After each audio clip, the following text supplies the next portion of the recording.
Okay. Paimon never imagined your brother would have sided with the Abyss. Well, keep your chin up. Paimon believes in both of you. And when the going gets tough, the tough get going. Right? He said we needed to reach the end of our journey. Paimon bets he still has lots more to tell us. And we won't find out what this journey is or where it will end unless we keep going.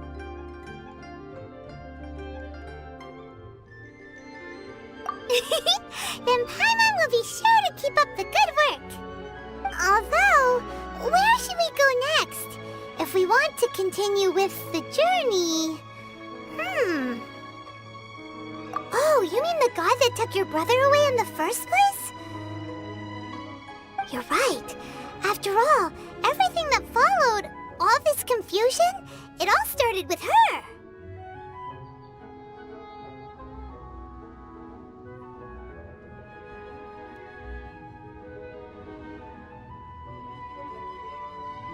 Yeah, Paimon bets she's the key to understanding this whole mystery. Well, we've ruled out 2 gods so far, the Animal and Geo Archons. So, next... Paimon doesn't think we can simply walk into Inazuma. Zhongli said it was a closed nation. We'll have to find some other way in. Why don't we ask someone from Inazuma how to gain entrance?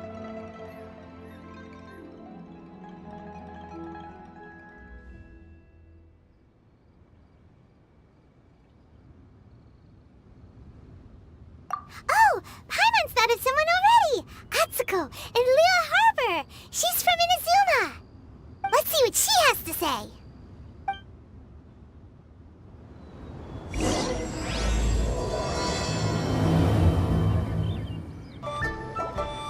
Oh. Hello. Oh, I mean good fortune, right? I'm still learning to talk like a local. Is there anything I can help you with? We wanted to ask, how do we get into Inazuma? Oh, so that's why you're here. Well, there is a way. Great! We came to the right person! But the chance of success is incredibly small. Huh. Incredibly small? Then how did you get out of Inazuma in the first place? It was in leaving Inazuma that I found out just how dangerous this method truly was. All I had to rely on was a little wooden raft that I'd put together myself. There was a storm raging ahead of me, and my pursuers were close on my tail. After I'd escaped their clutches, I floated on the open ocean for I don't know how many days. My rations and fresh water supply soon ran out, and I remember getting to the point where I was sure I'd reached the end. Then, I blacked out. But, to my surprise, my journey didn't end there. Or to put it another way, a new beginning found me.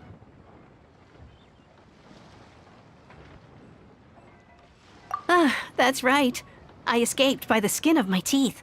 The fact that I'm even alive to tell the tale must be a sign that the gods were watching over me. What a horrible journey! And you set off knowing how dangerous it was? Why? Well, because everything is just too restrictive over there. The atmosphere is so stifling. The Kanjo Commission subjects everyone leaving or entering the nation to a protracted approval process, and I felt like I didn't belong there. Kanjo Commission? What's that? Along with the other 2 commissions, they oversee everything in Inazuma. We usually collectively refer to them as the Tri-Commission. I suppose they're equivalent to the 8 trades under the Liyue Chising.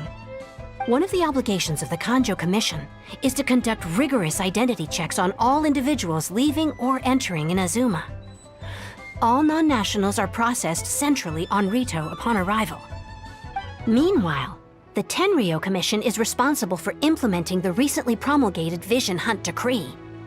They act like the executive arm of the Raiden Shogun's rule, loyal, yet unfeeling. It doesn't feel good to speak ill of my home like this, but after spending so long under that oppressive atmosphere, I begin to lose all hope for the future. What I mean to say is, unless you have an extremely compelling reason to go to Inazuma, you should abandon your plans of trying to get there. You should know that the sea around Inazuma is engulfed in a perpetual tempest of wind and rain. Supposing you survived that, you would still need to get past the samurai guards that enforce the Sakoku Decree, the closed nation policy of Inazuma. And even if you did manage to find a way, you'd still have to produce the necessary documentation at the Rito Center for processing Outlanders. Otherwise, you'd be kicked out immediately. Seems like they really don't want anyone setting foot in Inazuma, huh? They only set that up as a port to guarantee a supply of goods and information to the island. Most Outlanders would be unable to acquire the documentation needed. But if you really are set on going, there is one thing you could try. The raft idea sounds a little on the dangerous side. Plus, Paimon would definitely get seasick. That's not what I meant. You could ask someone from the Crux Fleet if they have some way of getting you to Inazuma. They're well known in Liyue. Voyaging far and wide has made them a well-traveled group with a wide range of experiences. They may just know how to break through the storm. You're right! Paimon's sure Beidou of all people will be able to get us there. Her crew is super strong. But Paimon wonders if she'll be willing to take the risk. The Alcor is the flagship of the Crux Fleet. I heard that it's currently anchored by Guyun Stone Forest on a supply run. This might be your best chance. Then there's no time to lose. Let's go find Captain Beidou. The sound of the ocean waves.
Oh, if it isn't the Traveler and Paimon.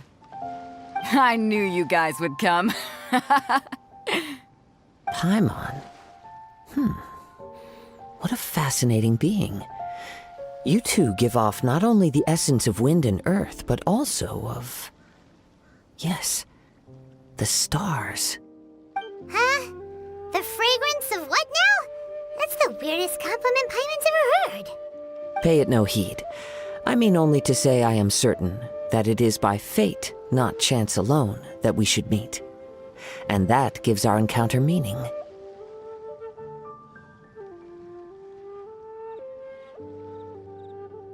This young man is Kaidahara Kazuha, a temporary addition to my crew for reasons I won't bore you with. Occasionally he opens his mouth and flowers come out instead of words. With this fine ship and the soft sea breeze, would it not be romantically irresponsible of me not to acknowledge it with a line or two of poetry? Well, I can't argue with that. Okay then. Once the clash is underway, I'll give you a chance to perform. Only if the mood takes me, of course. Poetry for poetry's sake tends to lack meaning. Hey, you don't want to pass this opportunity up too easily, especially seeing as our great hero here might be in attendance. Oh, wait a minute. What's the clash? Also, just to clarify, by great hero, do you mean... Huh? I thought you might be here to sign up. You're telling me you've never even heard of it? The Crux Clash is a martial arts tournament that I hold.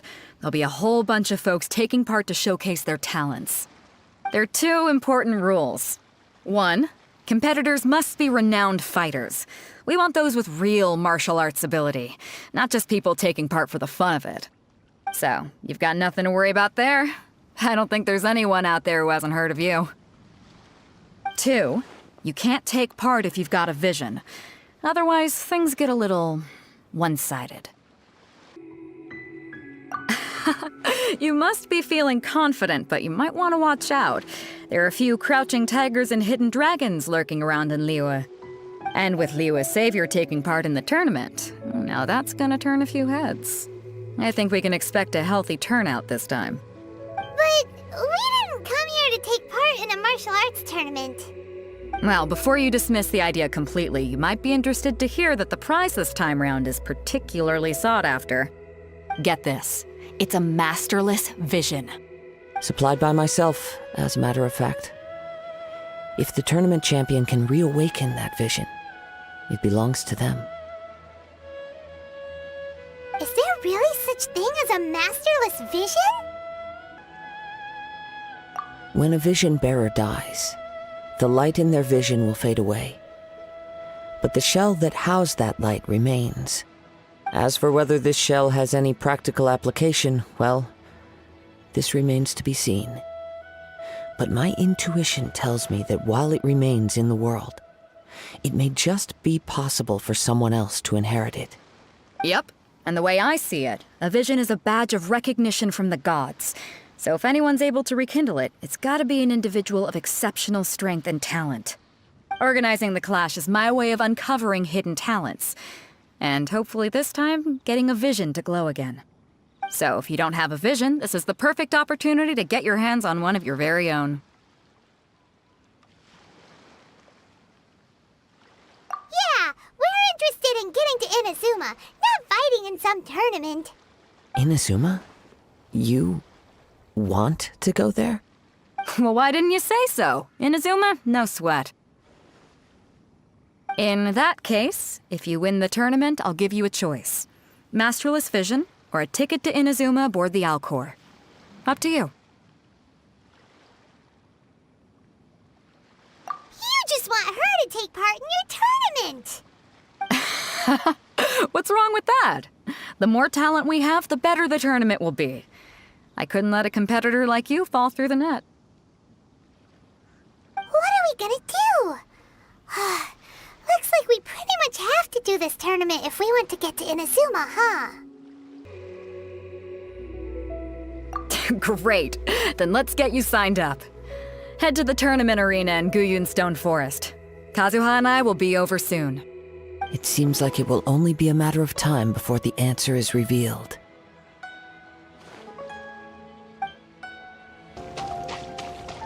Before we sign up, let's see who the other competitors are. Beidou said that they had to be... Hello? Are you here to compete in the Crux Clash? You bet I am. Have you put your names down yet? Well, I'd have a look at the entrance criteria if I were you. Then allow just anyone to take part. The Clash is a comprehensive test of fighting ability. Anyone who turns up for show over skill is gonna get their butt handed to them. Nobody wants to see that, right? Yeah, we heard a rule about that. So, Paimon's wondering, are you a renowned fighter? Me? Only a former runner-up in the Chihu Rock Freestyle Combat Summit. Oh yeah. Uh-huh. Also, that doesn't sound like the most official tournament out there. What? You... Nonsense. Have you been living under a rock? It's been going on for years. There were plenty of competitors when I took part. Not to mention, I've helped the Millilith catch treasure hoarders before. There were 2 of them trying to escape. I soon sorted them out. They tried to sneak past me under the cover of darkness. They didn't know what hit them. I planted a left hook on the skinnier one's face and sent him flying. Then, the big guy pulled out a knife. I stood my ground, of course. A roundhouse kick sent the blade hurtling into a beam above us. I told you. Unarmed, outnumbered 2 to 1, but I still got the upper hand. I'm not saying I came out completely unscathed, of course, but the fact remains that I did manage to subdue the both of them, and hand them over to the Millilith. I received quite the commendation. Oh yeah. Uh-huh. But for us, even 4 or 5 treasure hoarders at a time is all in a day's work.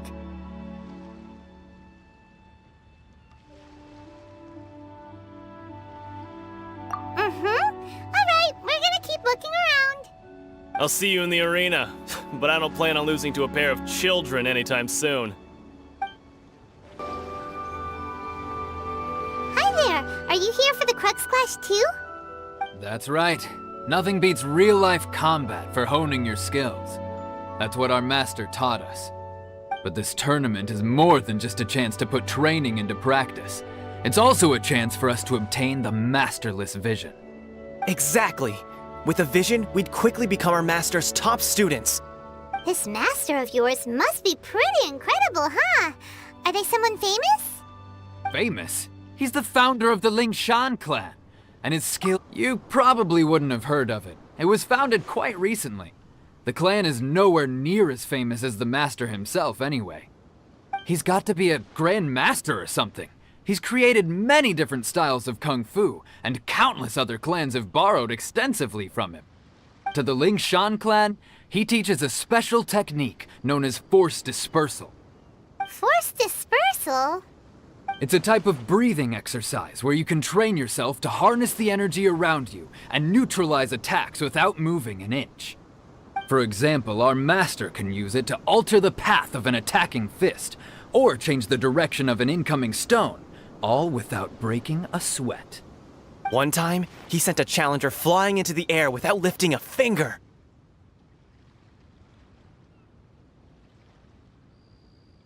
It sure is, but it's extremely difficult to cultivate this ability. We've been training for ages and we're still getting to grips with the very basics. There's no way we could use it proficiently yet. We're clearly not that naturally gifted, or we would have at least gotten the gist by now. If we don't start making progress soon, we'll probably run out of money to pay the tuition fees and still have nothing to show for all our training. There's a tuition fee? Of course! This is a Grand Master we're talking about here. He doesn't have time to waste. If you want face-to-face training, you've got to show you're sincere about it. But here we are, having trained under him directly all this time without even a hint of improvement. Master is getting increasingly impatient with us. Recently, though, we heard that a vision bearer joined the Guhua clan and made pretty much instant progress in their training.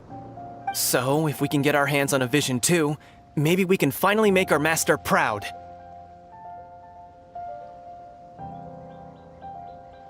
Well, we have to try something new. Otherwise, we're stuck in the same situation. Exactly. It can't hurt to try. And if it turns out it does work, the Lingshan clan will go down in history. Folks will come from far and wide. Heck, we could even become the dominant martial arts clan in all of Liyue. See you in the arena. Hey, youngster. Are you here for the Crux Clash too? If so, seems I found myself another new adversary. So you're also here for the tournament? You better believe it. I wouldn't be here if I didn't think I could walk away as a champion. For me, obtaining a vision is the final and most important piece in the puzzle that is my life. No. It's not about what I want to do. This is about who I want to be. I am looking to become a perfect person. I know how that sounds, but let me explain. I've lived a successful life so far, without any setbacks. I've passed every exam I've ever taken, enjoyed numerous successful business ventures, and seem to get on with just about everyone socially. In most people's eyes, I am already the very embodiment of the perfect person. Though, of course, I'd never let the praise get to my head. I know I haven't reached perfection yet, because there's one thing I'm still missing. A vision. You have so much self-confidence. That's not important. I have a contact in the Crux fleet who was happy to vouch for me. So, they very kindly made special arrangements on my behalf. I've also brought along a bit of an entourage for moral support. It's such a blessing, really, to have so many good friends in my neighborhood. Of course, I also put in a few good days' practice, concentrating mostly on rare and esoteric styles of Kung Fu. As a high achiever by nature, I'm confident I've done enough to guarantee my victory in this tournament. I seem to have gained another fan. Don't let my aura overwhelm you, though. You'll need your wits about you today. Now then, if you don't mind, I need to finish my pre-competition routine. It's not too long now before you'll get to see me in action.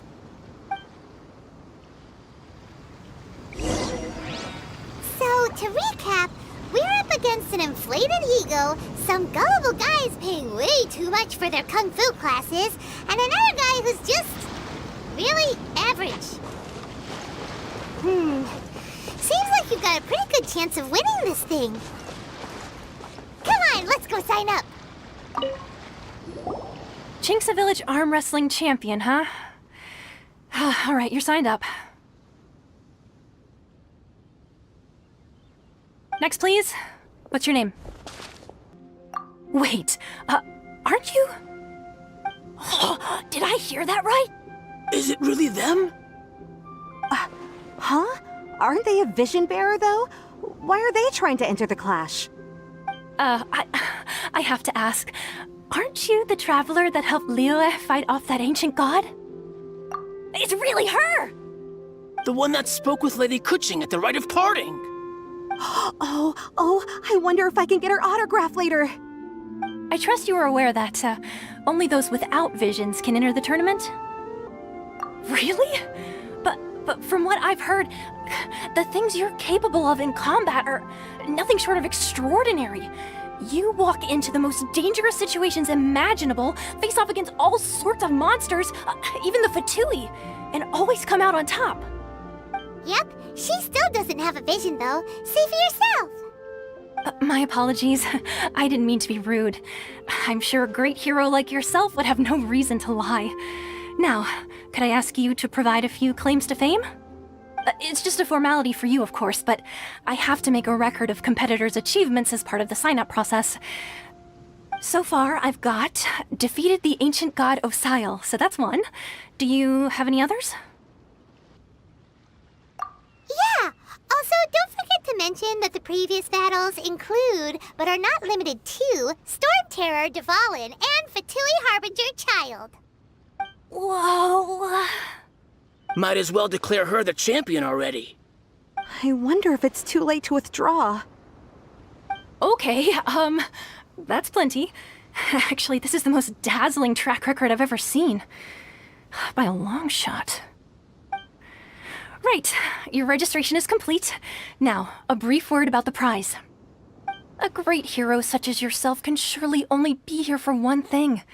To win the tournament and claim the grand prize, namely, a vision. Oh, we're not here for that. We're here because Captain Beidou promised to take us to Inazuma if we win the tournament.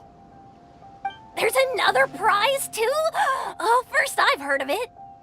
Beidou must have upped the stakes this time to attract top talent. But why would anyone want to go somewhere as dangerous as Inazuma? I see. So, I take it you discussed your terms with Beidou in advance, then? Well, nobody expected you to sign up to a tournament like this. I can hardly believe it myself, to be honest. Anyway, the qualifying rounds are about to begin. I'll leave you to your preparation. Hey, so Paimon's thinking about that whole no vision bearers rule in this tournament. Even though you don't have a vision, most people in Teyvat think that you can't manipulate the elements without one. So Paimon thinks you probably shouldn't use your elemental abilities during the tournament. You know, just to avoid any misunderstandings. In any case, looking at the competition, it should still be pretty easy for you to win, even without using any elements, right? All right, it's showtime! You got this! You seem like you're raring to go. Are you ready to compete? Good. Then please follow me into the arena.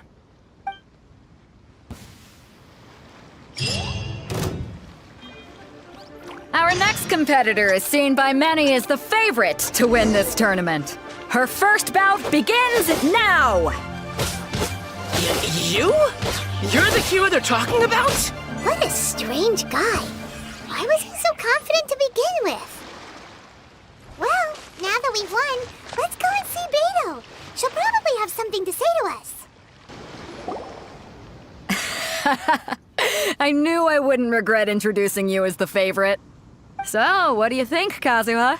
She totally dominated that guy and did it with style, too. Impressive. But I also observed our favorite exercise some restraint, as if to protect the opponent from serious harm. Well, I fought my fair share of battles, both big and small. And I say, after the show she put on just now, she's more than convinced me of her ability. So come on, we all know you've got a wide vocabulary in there. Can't you spare a word or two to congratulate our up-and-coming champion? All right. Let me think how to aptly phrase these words of praise. You fought well. All right then. I was thinking your inner poet might want to join in the fun, but I guess I shouldn't put you on the spot like that. You know, a lot of competitors came to me saying how surprised they were that Liyue's hero was entering the tournament. And since you signed up, we've had many others do the same, with more than a few top-tier fighters among them. I'm sure lots of them are here to find out how they stack up against you.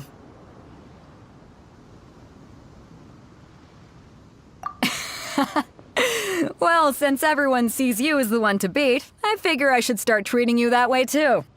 For one thing, we don't want you wasting all your energy in the early rounds fighting people who are well below your level. Not to mention, you must be itching to fight someone in your league too, right? So, I'm putting you straight through to the semifinals. Huh? But we only just started the qualifiers. Seems like a crazy system if we just skip straight to the semifinals. This is how Captain Beidou works. You won't persuade her otherwise. Besides, at your level, you would have made it to the semifinals anyway. Huh. To be fair, Paimon was thinking that too. Alright, I'm gonna watch some more of the tournament. If there's any potential contenders for you out there, I want to know who they are and what they're about.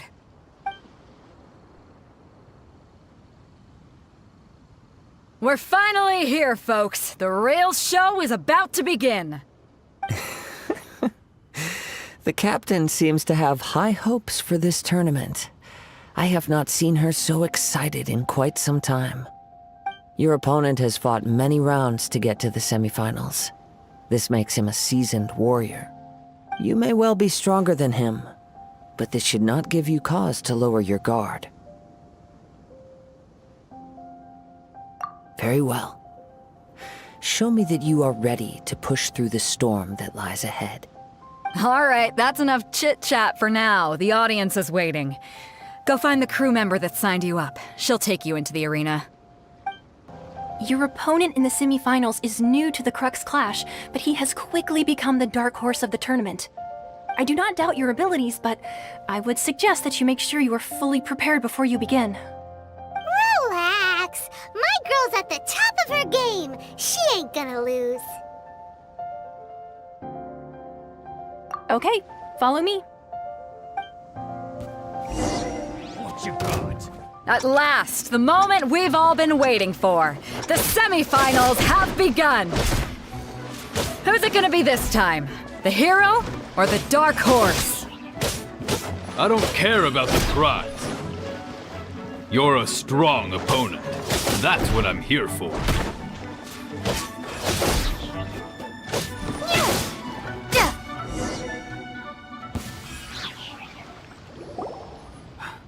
I'm sweating all over. It's a good feeling. Congratulations. I was beaten by the best. I need to train harder. Right. For a moment there, Paimon was a little worried.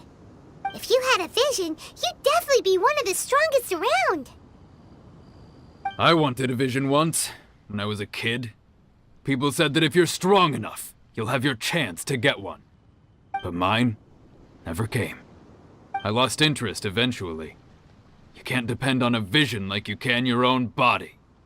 I've fought and won against vision bearers before. The power they have was given to them by the gods. I don't envy it. Huh? You mean you didn't sign up to try and get your hands on that masterless vision? No, I didn't. I only wanted to pit myself against other fighters and see who was the strongest. Only in defeat can you understand your weaknesses and learn from them. So I'm pleased with today's outcome. I don't often have the pleasure of experiencing defeat. Wow! Now that's true strength talking. If you have the chance in the future, please come and spar with me again. I will be stronger next time. By the way, do you know who else made it into the finals? Is it gonna be someone even tougher than you? Whether they'll be as tough as me, I don't know. But what I have heard is that they're extremely quick. So don't get too cocky. Ah, it's you! I watched your match. What a stunning performance. I myself was eliminated in the 3rd round. Shame. If only I could have advanced one more round. Maybe next time, huh? By the way, do you happen to know who else advanced to the final round? Why, yes. He's the same one who defeated me. He is a formidable opponent, quick on his feet and swift to take advantage of his opponent's missteps. I faltered for but a brief moment, but before I knew it, he had me on the floor. Given my stature, I have no fear of squaring off with physically strong opponents. But faced with a nimble, agile opponent such as him, I found myself completely out of my league. Still, I'm sure he'll be no match for you. Hey there! Well, where did the other guy go? He tried to use force dispersal to deflect a punch, but instead he took it straight to the nose. There was blood all over the place. His opponent was pretty freaked out by it. He kept asking him, "Why didn't you dodge?" But he was pretty much out cold by that point and couldn't reply. "Why don't you dodge?" they ask. Because to not dodge is the very essence of Lingshan clan kung fu. It's just that he hadn't quite mastered it yet.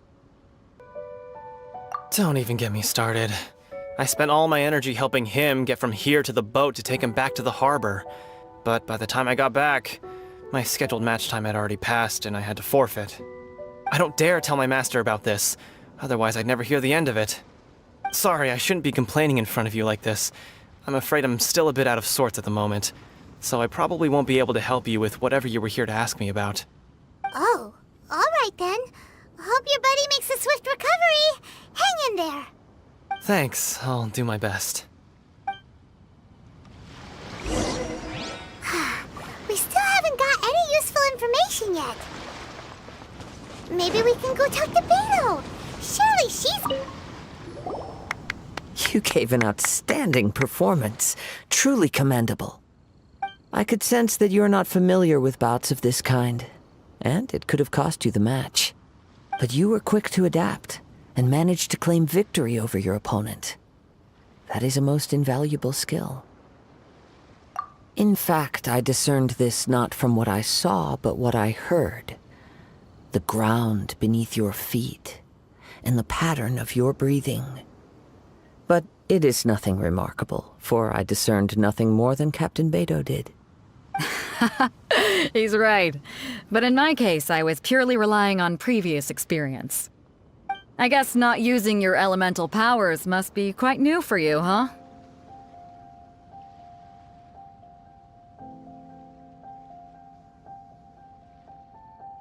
We wanted to ask about who our opponent will be in the final round. Do you think they'll be stronger than the one we faced in the semifinals? Not exactly. Contenders that reach the finals aren't necessarily stronger. They tend to have something unique about their style. As for the guy you'll be facing, his skill lies in his speed, and he has superior form. It's also obvious that he's seen his fair share of battles. What's the matter? Worried that you've bitten off more than you can chew this time? If that is the case, then I have a proposal for you.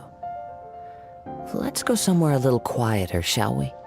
I haven't properly introduced myself yet. In the land of Inazuma, I was a wandering samurai. Yeah, we could tell that from your getup. But at the same time, when you talk, you don't really sound like someone who's used to waving a sword around. It is true that I am versed both in literary and martial traditions. But on the straggling path of a wandering samurai, is there harm in acquiring a surplus skill? I do not mean to flaunt my martial prowess, but I myself have witnessed reputable fighters hailing from across the lands. I do possess some knowledge regarding your opponent's particular skill set. Given your talents, a few hints from me will be all that's necessary to bring your opponent down. Hang on. Don't you think you're bending the rules a bit there? Gathering intelligence is an essential part of any duel. You must know your enemy. Besides, our favorite here has fought many battles on their journey from Mondstadt. Such impressive feats require more than just bravery alone. You betcha! Wait a second. We never told you that we've been to Mondstadt. Does one not leave a trail when traveling through the wild? In return, nature also leaves its traces upon you. However, there is only so much that can be discerned from these traces. I sense that many things about you elude me still. These are the things I am curious to know about. Come with me. Some post-match entertainment is in order. Now that we're alone, let me cut to the heart of the matter. You are skilled in manipulating the elements, and not just a single element, but multiple. Is that correct? Paimon knew that you were hinting at something from the moment we met. You've known all along. That's right. If the other contenders were to catch wind of your elemental abilities, let's just say, it would cause some unwanted misunderstandings. If I'm not mistaken, you share these considerations, given your reluctance to use elemental skills even in the heat of a match. When I talk about that which I see or hear in you, this is not poetic symbolism at play. I mean these things in the truest sense possible. Since a young age, I have been attuned to the tidings of nature. I hear the breath of the wind and the whispers of the leaves. It is things of this nature that I also hear from within you. Nothing more. As crazy as all that sounds, somehow Paimon still believes you. My humble abilities are negligible compared to your incredible feats. To think a human could wield the elements without a vision. And not to mention your incredibly complex scent, like that of some mysterious being. Hey, stop evaluating us based on our smell! It's weird! Could you perchance enlighten me as to how you managed to obtain your combined elemental abilities?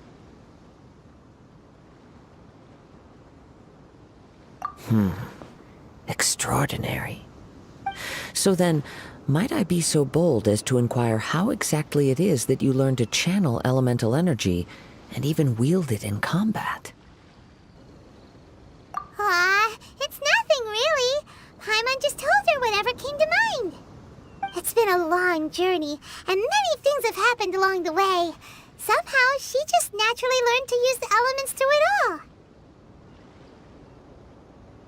Honestly, even Paimon doesn't understand how it all works.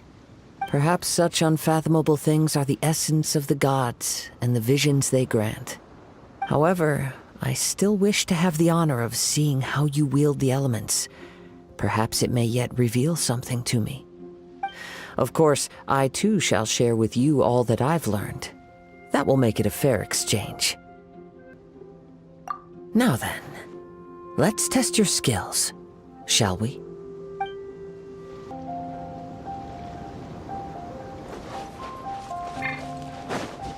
Leave it all to me. Out of the frying pan! Yeah!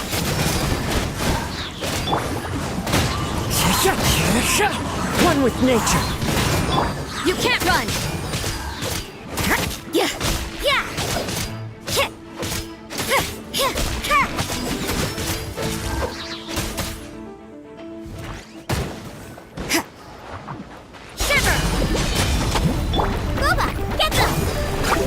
visions knows me. One with nature.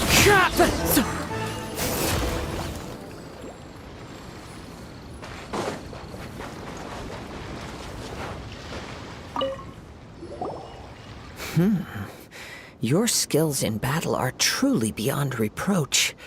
Even with your opponent's speed, he shouldn't be able to overwhelm you. Your opponent is skilled at controlling his breathing and maintaining balance, which enables him to execute moves that many would find impossible. He relies entirely on the element of surprise to defeat his opponents. In other words, as long as you remain mindful of his ability to detect weak points, then his attacks should pose no threat to you. Please, save your thanks. If anything, I should be thanking you for the opportunity to witness your command of the elements that defies all known principles. The world is a truly mysterious place, it seems, and one will always encounter that which is still unknown. You seem kind of obsessed with visions, but don't you already have your own? Why are you so intent on exploring the connection between visions and the elements? I desire to know what meaning visions have to the gods, and what influences the gods' decision to grant humans these visions. My apologies. You must be completely in the dark regarding such matters. For allowing me the honor of witnessing your mystical ways, I am willing to answer any questions you may have regarding Inazuma.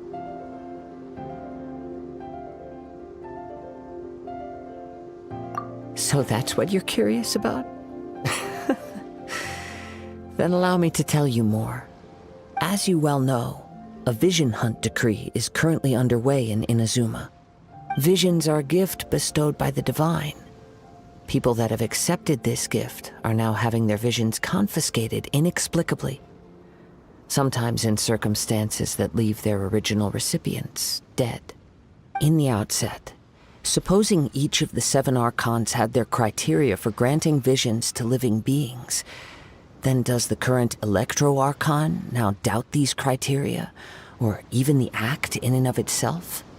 Not to mention, with no new Electro-Visions having been granted for such a long time, it would seem that we can infer something of the Raiden Shogun's feelings on the matter. She sounds less like an Archon and more like a tyrant.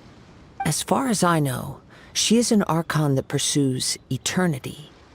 She will relentlessly carry out her will with no regard to what others may think or feel. Liyue's contracts are meant to benefit all who reside within Liyue. But what does Inazuma's pursuit of eternity bring to its people? It goes without saying that the people locked within Inazuma do not fare well these days. Sounds a lot like something the god you encountered in the beginning would do. Oh? Have you encountered the Electro-Archon before? With time, we will change. But the Shogun will remain the same. If you wish to find her, she will forever be there. There will come a day when I too shall wish to understand the answers to eternity from her. Ah, the time for your match is approaching. Oh, right! We got so distracted talking about Inazuma that Paimon forgot all about the tournament! If you have no other matters to attend to, then we can return together.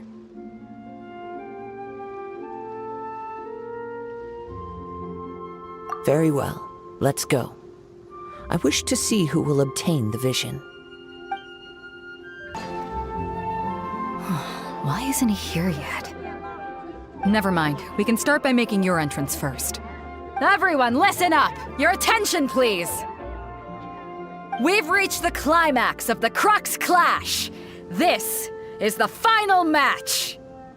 We've seen many exciting battles today, and now at long last, the 2 finalists have emerged. Now, I'd like to introduce our first combatant. Though few have seen her, her reputation knows no bounds. She strikes fear into the heart of Osile, and the mere mention of her name causes even Fatui Harbingers to turn pale in the face. Introducing Liyue's traveling hero! Wow! I've been waiting for this moment! I'm sure everyone witnessed her thrilling match in the semifinals. But today's final round will surely take things up a notch. As for our other combatant, he still hasn't arrived. Oh, come on, what could be taking him so long? You can't just forfeit for not showing up like in previous rounds. This is the finals. Apologies, everyone just sit tight.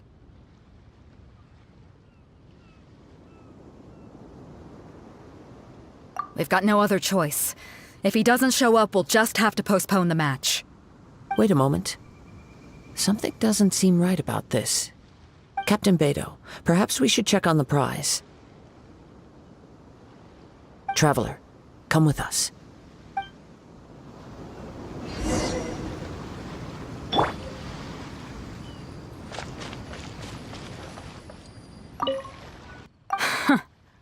I never thought that someone here would have the guts to cross Captain Beidou. No need to worry. Even the craftiest sleight of hand does not escape nature's watchful gaze. The culprit has only acted recently. They will not have gotten far. The vision was the prize that I had offered, and it was my responsibility to look after it. I will be certain to get it back. Well, if you insist. I'll leave the matter to you then. I'll stay here and try to offer some explanation to all the spectators that came to see the match. If you would, please come with me. But we're on an island. Where could he have possibly run to? Come with me. I can sense the winds are coming. You caught up with me? How is that possible? I had even prepared a boat to ensure a quick getaway, and still you caught up to me! No boat could ever match the speed of the wind. The wind? What are you talking about? Oh, I get it. Your vision. Drat! If I only had a vision! Or, if I could activate this one, then you'd never be able to catch me! This has nothing to do with visions. You may be skilled at vanishing from a crowd, but it seems you know precious little about how to conceal yourself from nature's gaze. Additionally, your chosen escape route was flawed for reasons that are too numerous to go into, and on top of that, I could hear your boasting and proud laughter in the wind as I was pursuing you. In other words, you failed to meet any of the basic criteria for a grand heist. Namely speed, stealth, and style. You...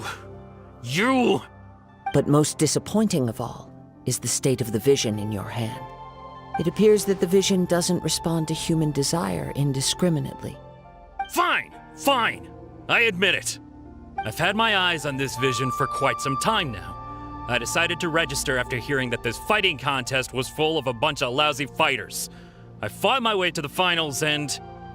Aha! So you were supposed to be our opponent! I'd intended to win the contest through skill alone all along, but then you showed up. After watching the semi-finals, I knew that I didn't stand a chance. But I wasn't about to give up on the vision so easily after coming all this way. Since there was no use in trying to face you in the match, I decided to put my skills to good use while everyone's attention was on you and Beidou. I was convinced I prepared thoroughly for my escape, but somehow you still managed to catch up to me. Drat. This should have gone differently. I know an empty threat when I hear one. Fine. But you'd better mean it. It didn't activate once I took it anyway. It's nothing but a useless shell to me. You know, according to the laws of the sea, the penalty for stealing is breaking the culprit's arms. Huh? You're not serious, are you? Not to mention that the item you stole was a prize. You didn't show up for the final match, and you damaged the reputation of the captain of the Crux fleet. It seems that it would be only fair to brand the word thief on your forehead with a hot iron. Whoa, we don't need to go that far, do we? I never would have guessed you could be so cruel. If this is where talking gets me, then forget it. I'll risk a fight. Ha-ha!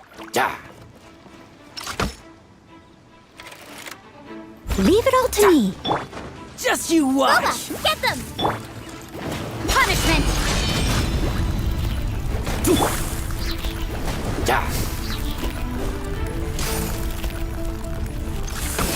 Into the wind!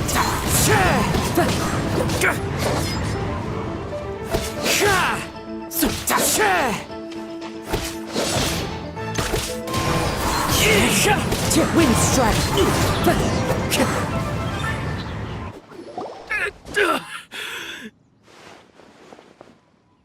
No, no! Do what you want, but please, don't brand my forehead, please! He has persevered to the bitter end, and now death looms near. Yet still the gods do not bestow their favor upon him. Put down the vision and leave. I've changed my mind. No further punishment for you. Huh? What's wrong? Are you asking for more punishment? It's up to you. Such willingness is commendable, and fits the way of the samurai. No need for that. Thank you for releasing me. You truly are generous. Huh? Paimon doesn't get it. Were you just trying to scare him? I take no pleasure in frightening others. I was just testing all possibilities while the vision remained in his hands. When people are forced into a corner, that is when their greatest strength will appear. I thought it may be an opportunity for him to awaken the vision. But unfortunately, nothing happened. Yes, I wanted to know whether it were possible for an extinguished vision to be reawakened. From the moment he stole the vision, I decided to use him for this experiment. I've tried many other methods in the past, though few tales tell of a masterless vision reawakening. After seeing you command multiple elements, I figured that nothing is impossible. Come, why don't you give it a try? Let's see if you can give me the answer I'm hoping for. The vision didn't seem to respond at all. I see. So you are also unable to rekindle the vision. No matter. This was expected. I suppose this vision is still mine to take for now. Yeah, what's the story behind this vision anyway? The story begins with an old friend. He was once a good friend of mine. One day he asked me about a sword art of which he had heard, the Musono Hitotachi. I told him it can only be witnessed when divine punishment is administered.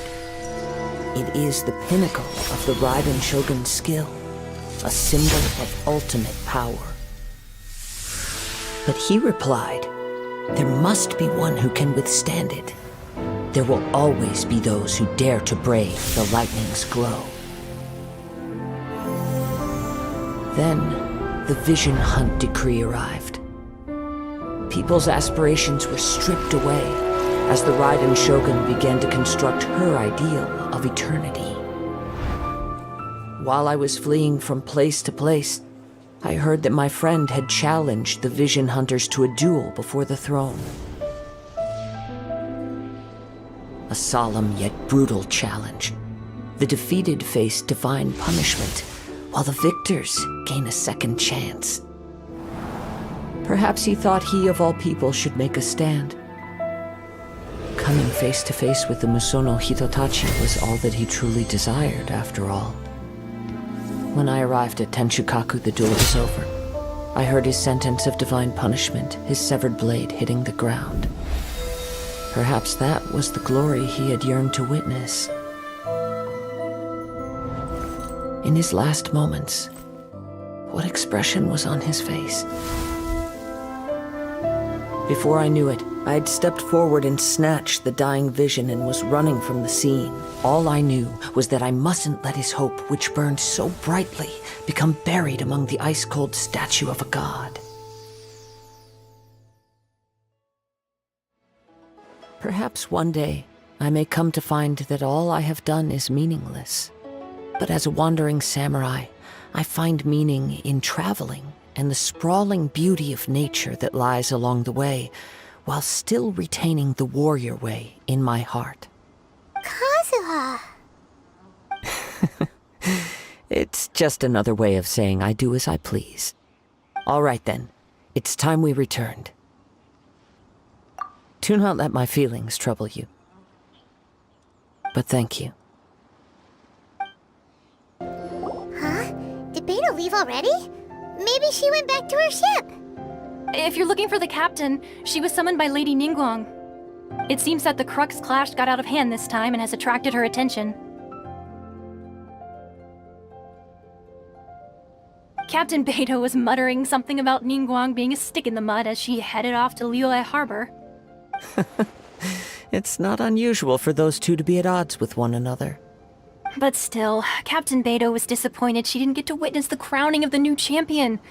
She had been looking forward to it for quite some time. The one who stole the vision was originally to be this hero's opponent in the final round. He knew he stood no chance of winning the match, thus the wicked idea of stealing the prize took hold in his mind. In which case, the Crux clash comes to a clear-cut conclusion. Huh? So that's what happened? If that's the case, then the rules stipulate that he is disqualified, and our hero here is the champion. Paimon thought we'd win and all, but not like this. It doesn't matter. As the saying goes, honor given is honor deserved. Now, let me go prepare the champion's medal to award you. Yes, I believe so.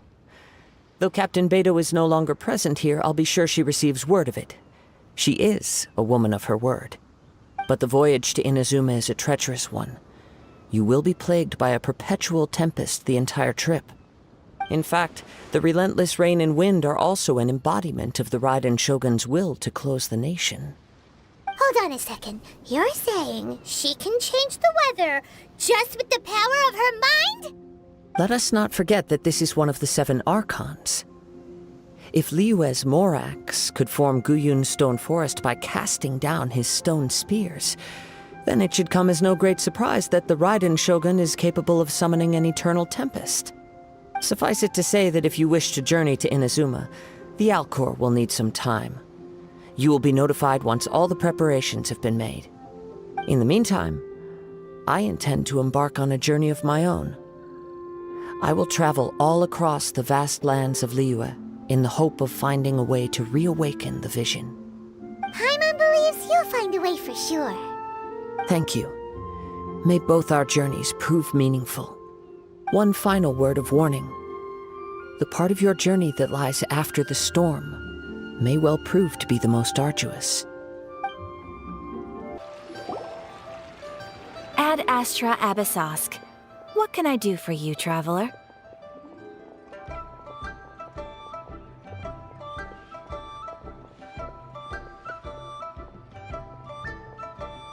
Ah, yes. I've heard that you've already made arrangements with the captain of the Crux fleet regarding your passage to Inazuma. Is that correct? Now that I think about it, it's been quite some time since I last visited those lands. Unfortunately, I don't have any current intel that would be worth sharing with you. There you are. You're the traveler that Beidou will be taking to Inazuma, right? The fleet is nearly completed reprovisioning. Once the crews have taken a head count, we can get underway. Captain Beidou sent me to come get you. We'll weigh anchor as soon as you're aboard. Seems Beidou is the captain of her word. Of course! There are many things that the captain insists upon. I'm sure you'll see for yourself once you're on board. So you'll be heading off then? I suppose congratulations are in order. Whether the journey before you leads to the heights of the heavens or the depths of the abyss, each step you take is another achievement. Until we meet again, Ad Astra Abyssosk. Oh, it's kinda hard to say goodbye now. We practically see each other every day. Well, if that's how you feel, why not come and find me when you arrive? I'll be awaiting you on Narukami Island. So there's another Catherine in Inazuma? See, there's no need to get all sappy now. Well, I guess it's time for you to bid farewell to Liyue Harbor. Now that I've delivered my message, I'll be heading back. The ship is currently anchored off of Guyan Stone Forest. Okay, thanks for coming all this way to let us know. Just following orders. I'll see you two aboard the Alcor.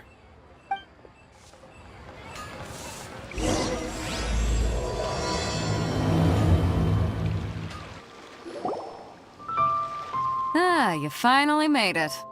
All these years, come rain or storm, the Crux fleet has never suffered a delay. If it were anyone else, I might have set sail already. Don't look too serious, I'm only joking. You're just on time. The crew have just finished making final preparations. Well, now that everyone's here, we set sail for the land engulfed by storm and tempest. The nation of eternity. Anchors away!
Ahoy there. You seem tired. So, you finally made it. You sure kept me waiting, Captain. And it appears we have a couple of stowaways. Or perhaps I should say, honored guests. Shush! You can blame your almighty Shogun. The tempests around Inazuma have been growing all the more fierce lately. Though the fleet was fully up to the challenge, the inclement weather still caused some delay. Now then, let me introduce everyone. This is Thoma, a trade partner that I've gotten to know recently. You don't know how long I've been waiting to see you. Thoma, these two are... Oh, no need for introductions. Their reputation precedes them. It seems even the stormy seas can't keep rumors of these outlanders' sterling deeds at bay.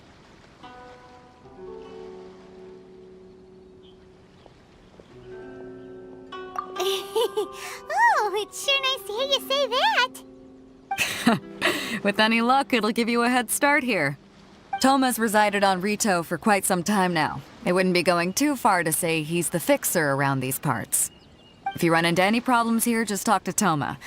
But if he tries to pull any moves on you, I'll be sure to deal with him personally the next time I'm around. No need to worry. I'm sure we'll get along just fine. Good. Then if it's all settled, I'll be going. I wouldn't want to be caught with my sails down here. I do have a wanted fugitive on board after all. Oh, right. Kazuha. Until next time, traveler. Remember to give it your all, no matter what perilous storms you may encounter.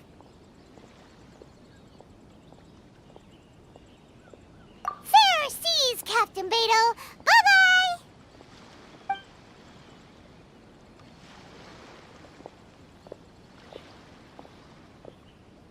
Now then, first things first.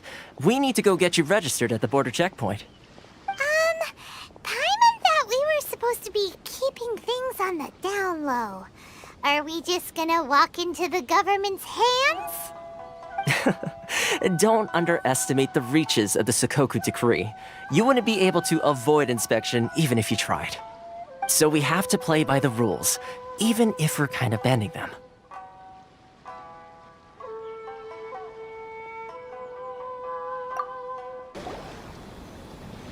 Hello? Please state your name, identity, and the purpose of your visit. Oh, except you, Thoma. You must be new here. Excuse me? Please provide the information requested and also declare any goods you are carrying with you.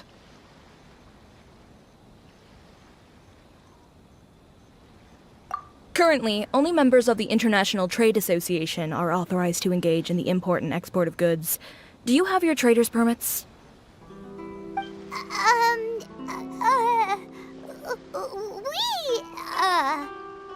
My apologies, but I'll have to ask you to... Here are their entry papers, for your kind perusal. What? Take your time. No rush or anything. I just wanted to see what you'd say. Sorry about that.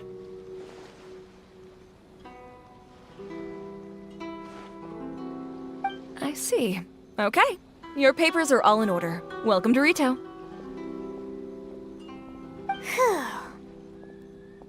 So, where do we go next? The Outlander Affairs Agency. They only check entry permits here. If you want to remain on Rito, there's a process you have to go through with them. Sheesh. So it is super strict, just like everyone says. Well, let's not forget that to everyday folk in Inazuma, people from everywhere else are referred to as outsiders. As the word suggests, Outlanders aren't very welcome in Inazuma with the Sakoku Decree in force. Not even on Rito, where they've established an outsider settlement. I like how you think. I've got a feeling we're going to get along very well. Now, let's head over to the Outlander Affairs Agency.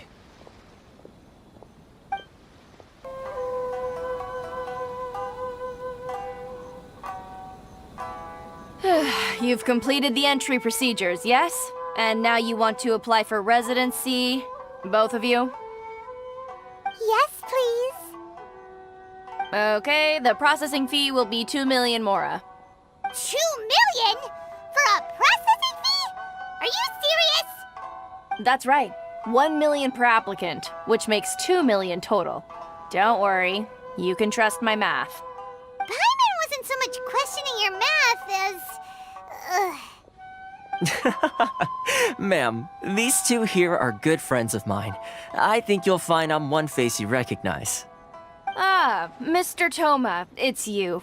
By way of courtesy, allow me to reduce it to 400,000 mora total.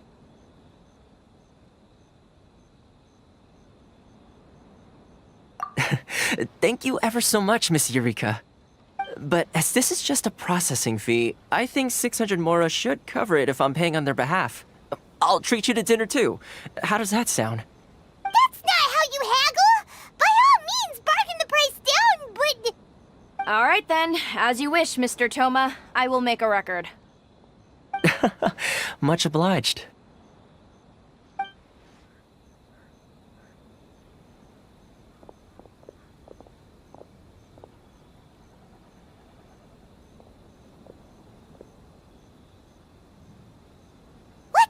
She went from 2 million down to 600? There's something seriously wrong with people's sense of finance around here! It's not as mind-boggling as you think. A processing fee is just a figure of speech. The way some here at the agency see it, the fees are easy money, so it becomes a question of how much they can make.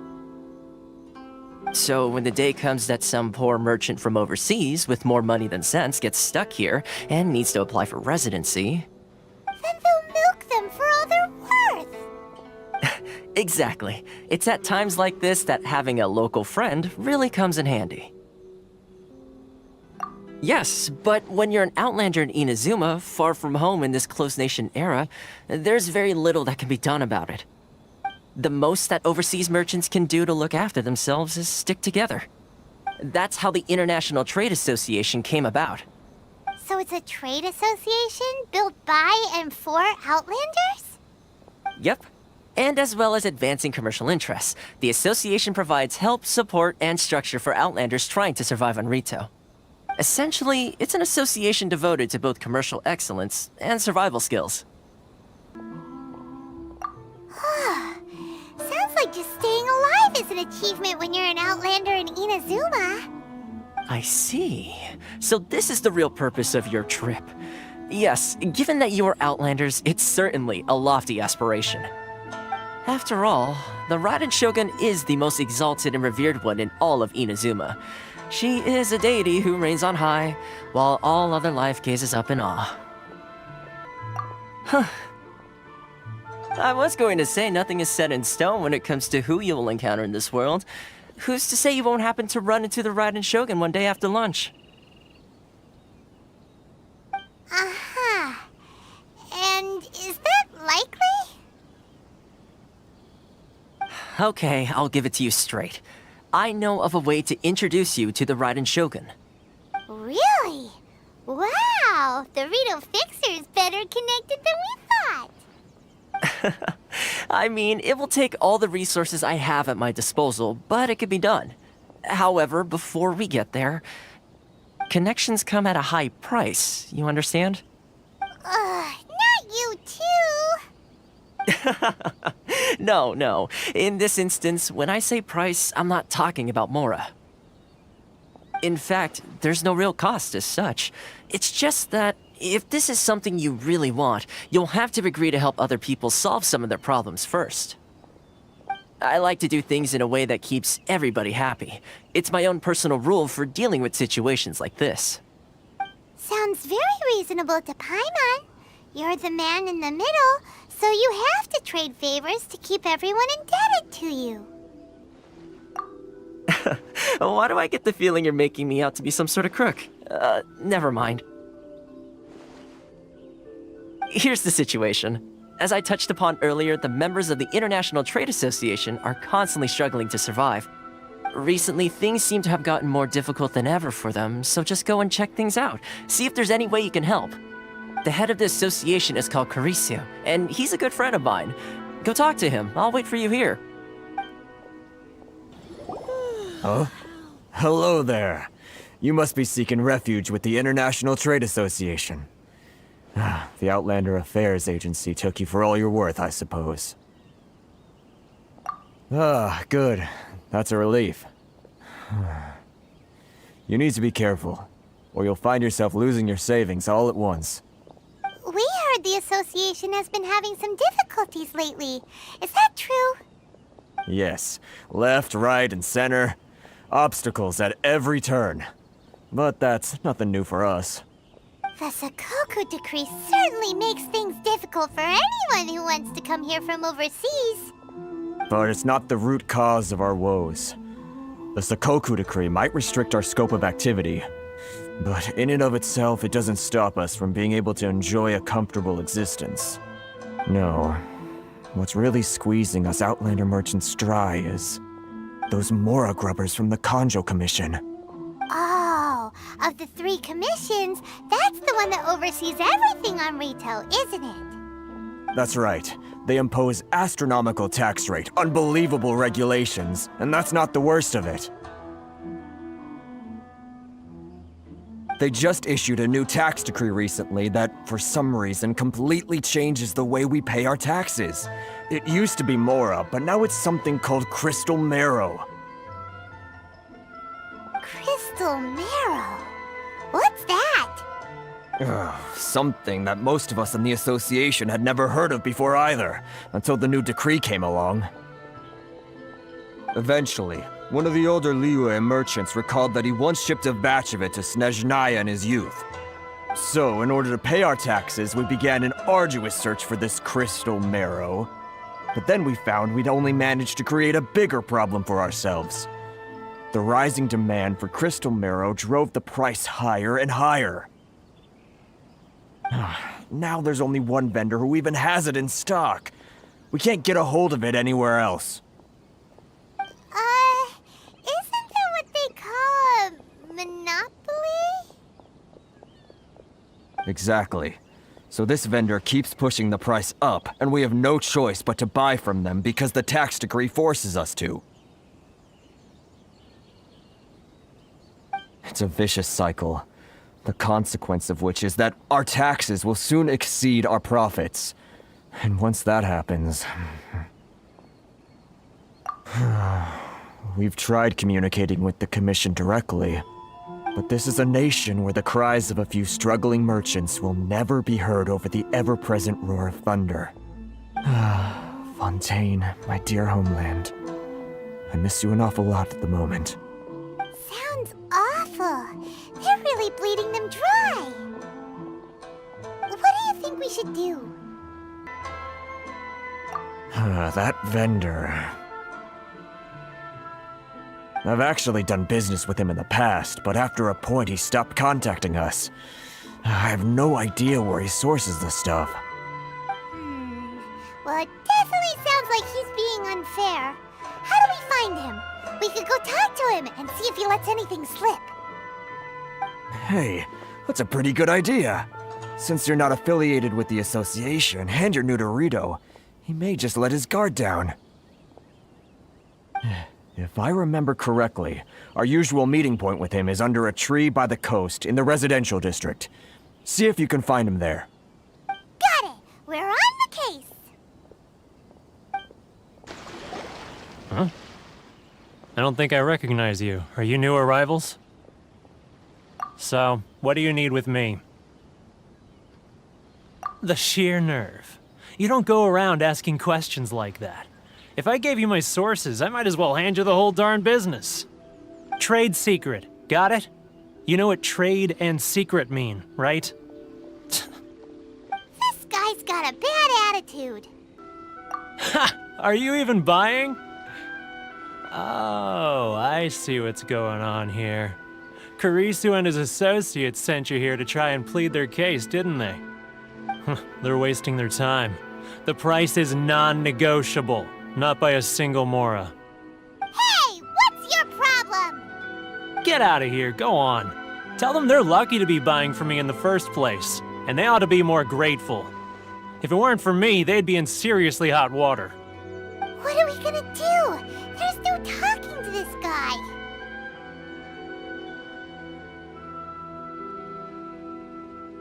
Good idea. Let's check back in with him. That was quick. You resolved it already? Actually, we're having a little trouble. No? Well, by all means, tell me what you need. I'll help as much as I can. Getting you to go fixing things when you've only just arrived is quite a demand. Oh, that guy? I'm familiar. He used to be a bit of a sorry sight, selling shells that he'd collect on the beach just to get by, but he seems to have suddenly shot up in the world recently. I can only assume he must have found himself a patron after leaving the International Trade Association. You're saying he used to be a member of the International Trade Association? So he's an Outlander too? Yes. Couldn't you tell when you spoke to him? That's right.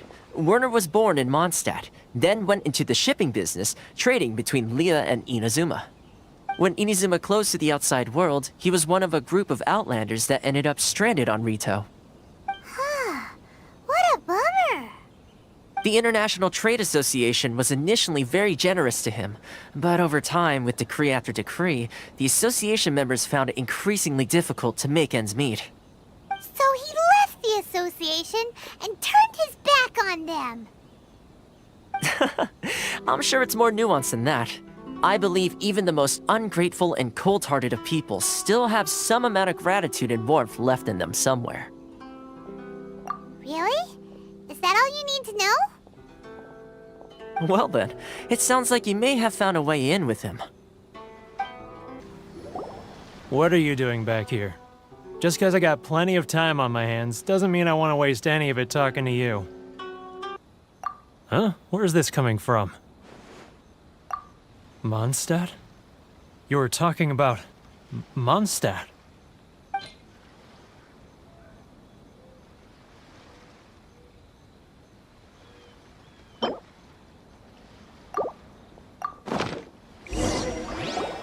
Goodness, I can sense it now. So familiar, but I can't remember the last time I was there. The scent of Mondstadt. Oh, how it takes me back.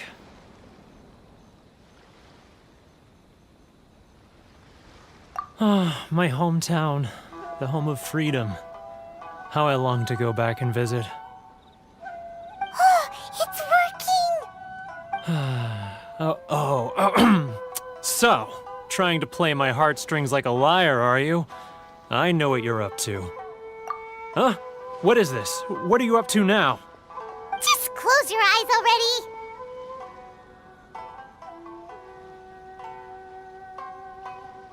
You mean the sound of the ocean?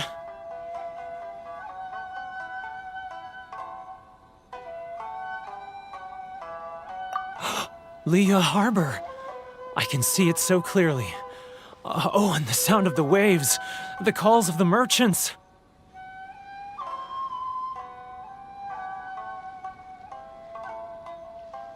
Xiao lanterns. I'm right there at the lantern right. Oh, look at them floating up into the sky. This guy has a really active imagination. Either that or he really does miss Liyue Harbor. Liyue. Liyue.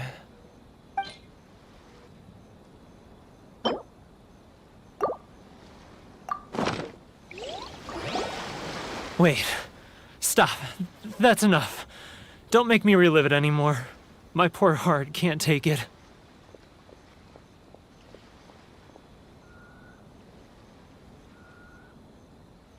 You mean the folks from the International Trade Association?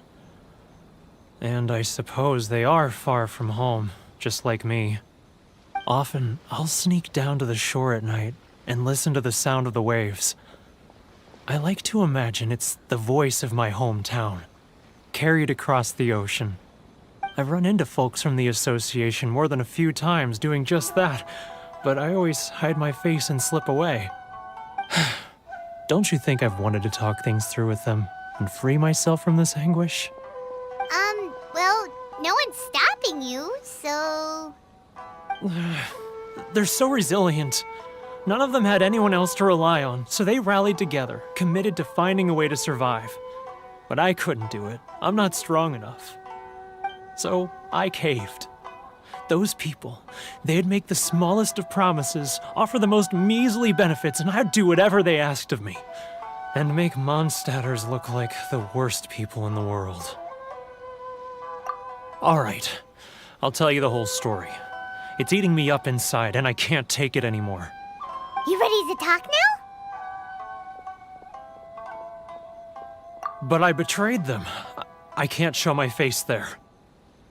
Come on, you scaredy cat. Look, you messed up, but now it's time to make things right. So come on, get it off your chest. What's the deal here? It's a scheme by the tax collection Ashigaru, Keijiro and his companions. They start by overtaxing the merchants, then take the extra crystal marrow they receive and stockpile it.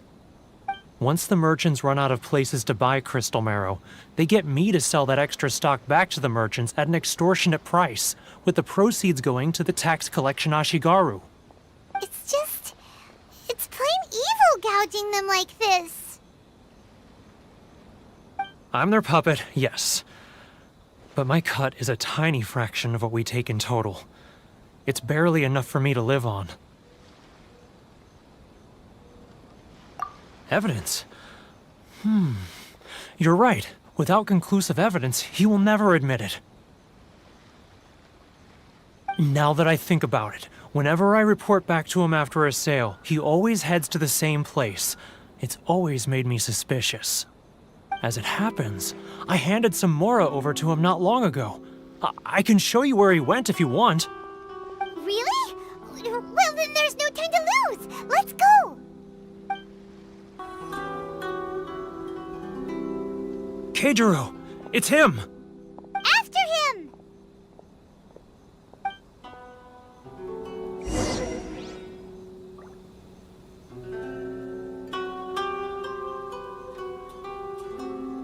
Love for freedom. Which one should I choose? It's not like I'll get any customers.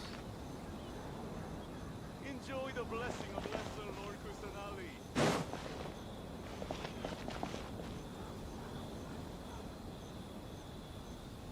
Sorry. Ryoko, how's business? All the better thanks to your generous patronage. Good. Thankfully, I earn plenty these days. Oh, but of course, tax collection is difficult work.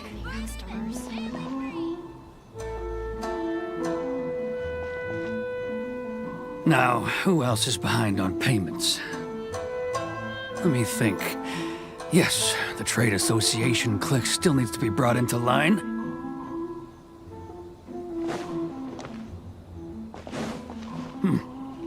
What was that sound? Shh! Quiet! Don't let him find us! Must be hearing things. Drat, I'm behind schedule. I need to hurry. He's getting further and further away! Let's catch up a little. He's getting further and further away! Let's catch up a little.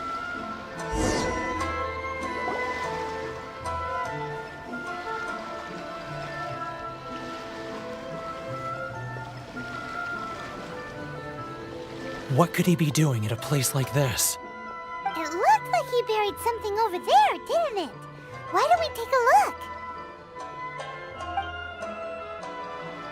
Huh? Where'd he go? He was right there a moment ago. Seems he disappeared in a blink of an eye. If only we made less noise.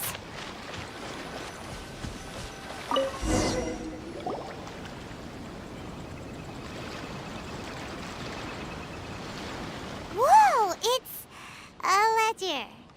Boring! Paimon thought he'd hidden a big pile of Mora here. Yeah. Let me take a look here. Ah, yes! This is what we're looking for. A clear and complete record of every single transaction, each one proof of his guilt. Great! Well, now we have our hard evidence. Let's go tell Karisu the good news, shall we? I'll say goodbye to you here then. Huh? You aren't gonna come with us?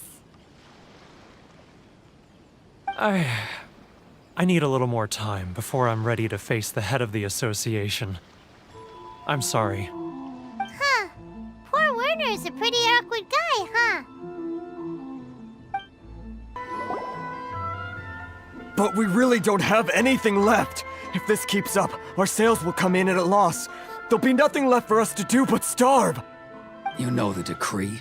The rules are the rules. No discounts, no exceptions, and no excuses.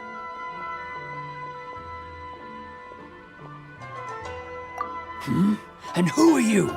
Another new member of the association? It just so happens that we found your little ledger, so now we're here to tell everyone all about how you embezzled crystal marrow to sell it right back to the taxpayers. Huh? Is this true? You've been swindling us! Well, you see, the taxes, Let me take a look at the ledger.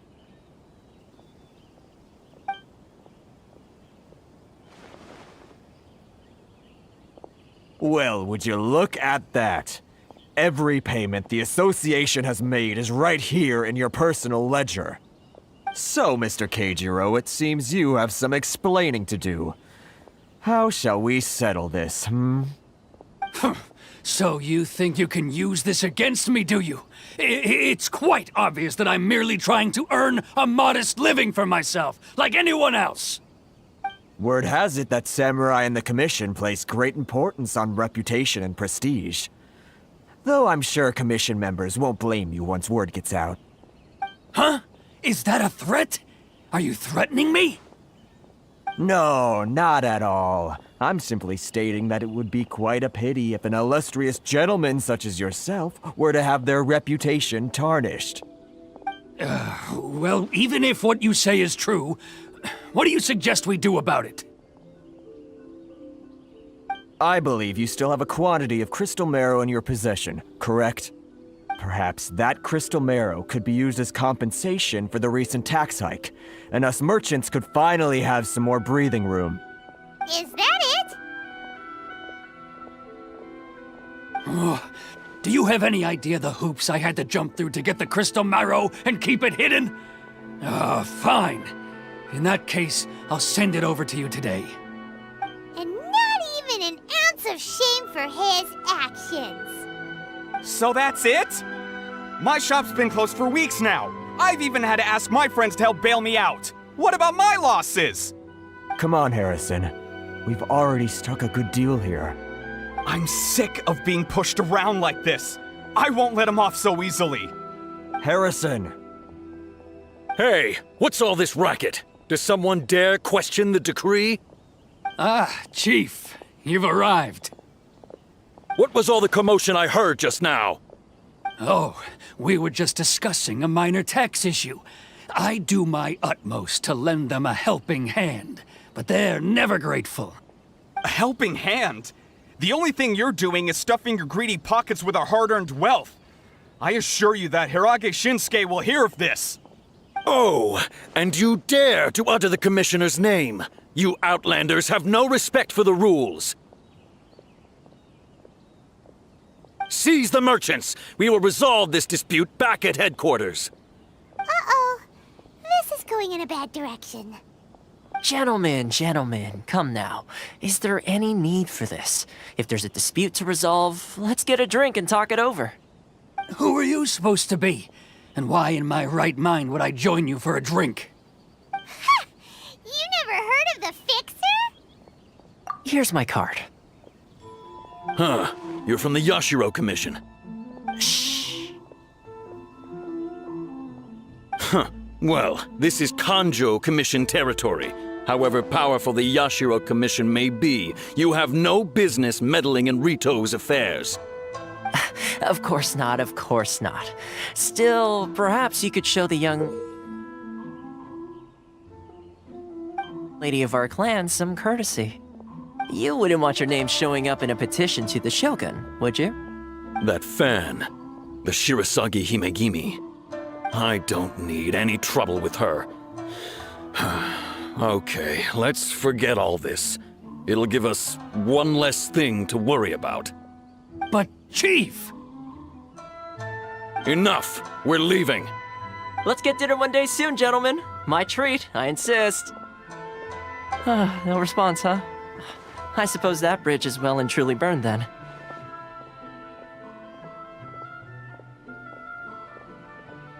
Thank you so much, Thoma. But I'm sorry your relationship with the Kanjo Commission had to suffer for our sake. Hey, I was joking. It's a small price to pay, and you're more than welcome. If there's anyone you should be thanking, it's the Traveler. She's the one who found a way to turn things around. If nothing else, I'm sure the tax collection Ashigaru will tread a little more carefully in the future. Thoma? What was all that? Shh, not here. Too many people listening. Let's move somewhere else. Corruption seems rife in the Kanjo Commission. They truly are rotten to the core.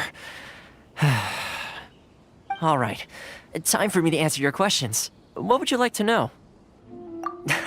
Straight to the point. Let me reintroduce myself. I belong to the Kamisato clan of the Yashiro Commission on Narukami Island. I'm an attendant of the Shirasagi Himegimi. You've been keeping your true identity a secret from us this whole time? So, the Yashiro Commission. Guessing that's another branch of the Tri-Commission? Correct. The Kamisato clan is the head of the Yashiro Commission, who manage ceremonial and cultural affairs. I'd go into more detail on what exactly that covers, but I'm not even sure myself. I'm just someone who was fortunate enough to be taken in by the Kamisato clan. My role is to take care of the daughter of the clan, Kamisato Ayaka, also known as the Shirasagi Himigimi. Seems like she must be super famous in Inazuma, given the reaction of those guys just now. Oh, most definitely. She's graceful, dignified, and kind-hearted too. The people of Inazuma quite adore Miss Kamisato. Her fame even somewhat eclipses that of her older brother, Kamisato Ayato, despite the fact that he's the current head of the clan. I suppose those who treat others with compassion earn themselves the same treatment in return. Miss Kamisato's situation certainly seems to attest to that. Take me, for example. I'm just an attendant, and yet she treats me as an equal, as she would a friend. You're asking the right questions, and to be honest, I don't want to keep you in the dark any more than is necessary. Firstly, you should know that being a fixer is not something you can fake. I spent the better part of a month tirelessly building up a network of relationships on the island, and I got to know Captain Beidou during that time too. Still pretty good going for just a month's work. Well, maybe I have a slight knack for schmoozery, but the main thing was I had to make sure I'd be in time to receive you when you arrived. Inazuma may have closed off to the outside world, but that hasn't stopped a lot of people from hearing about your feats in Mondstadt and Liyue. So, when Miss Kamisato heard of your intention to come to Inazuma, she began looking forward to your arrival with great anticipation. She's excited to find out whether the rumors are true. That is, that you have what it takes to change the tide of the times. Change the tide of the times? In the test I gave you earlier, although there were a few hiccups at the end, it was you who found the way to turn the situation around. Navigating powerful people, using their character flaws to your advantage. It's just what Miss Kamisato had hoped to see. With your help, even the Vision Hunt decree... That's an unexpected development. Perhaps our sources were misleading. Yes, of course. I completely understand, and as agreed, I shall help set that up for you. Thoma sure didn't put up much of a fight. Well, my work on Rito is done. So I suppose this is goodbye for now. Oh, one more thing. This invitation letter is for you. When you get to Narukami Island, you can find me at the Komori Tea House, as per the letter. Good luck with everything. See you soon.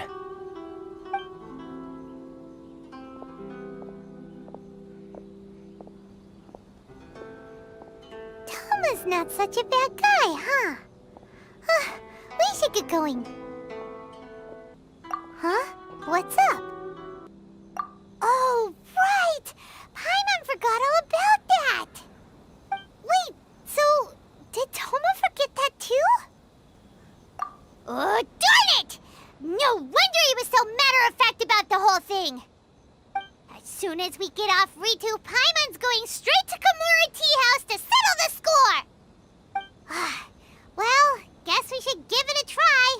Let's head to the border and see how far we get. Stop there! Present your travel permits. Sorry, but we really gotta get to Narukami Island. It's kinda urgent. If you don't have a travel permit, this is as far as you'll get. Those are the rules. As expected. Traveler, you gotta think of something. How do we get out of Rito? Are you saying we should go and meet with the Kanjo Commissioner? Guess it can't hurt to try. Even if Paimon has a few choice words to say about his subordinates. Who knows? Maybe he's our biggest fan.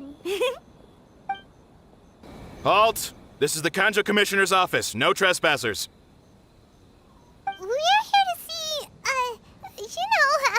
the Kanjo Commissioner? The Kanjo Commissioner seldom entertains Outlanders. Leave now or we'll be forced to... Wait. Oh, Commissioner! These two are honored guests from afar. No need to give them the usual spiel. Come on in. Let's see what we can do for you. Did you get all that, mister? My sincere apologies. I am Hiragi Shinsuke, Kanjo Commissioner and head of the Hiragi clan. It's an honor to— Nice to meet you, sir. So, the reason we wanted to come and see you was because... All right, all in good time. Two travelers renowned far and wide have shown up to see me, and I should very much like to make their acquaintance. Let's not limit this to business only. So what you're saying is, we really are pretty famous, huh? Absolutely. How many other people in the world have what it takes to knock the wind out of Storm Terror's sails and put the Overlord of the Vortex back under the sea, eh? Exactly! Paimon thinks you make an excellent point. And I hear you also foiled a Fatui plot in Liyue Harbor. Even beat one of their harbingers in a duel. Is that true? Whoa, you heard about that too? Yep, it's true, all right. As I thought. Something wrong? No. I'm simply awestruck by you both is all.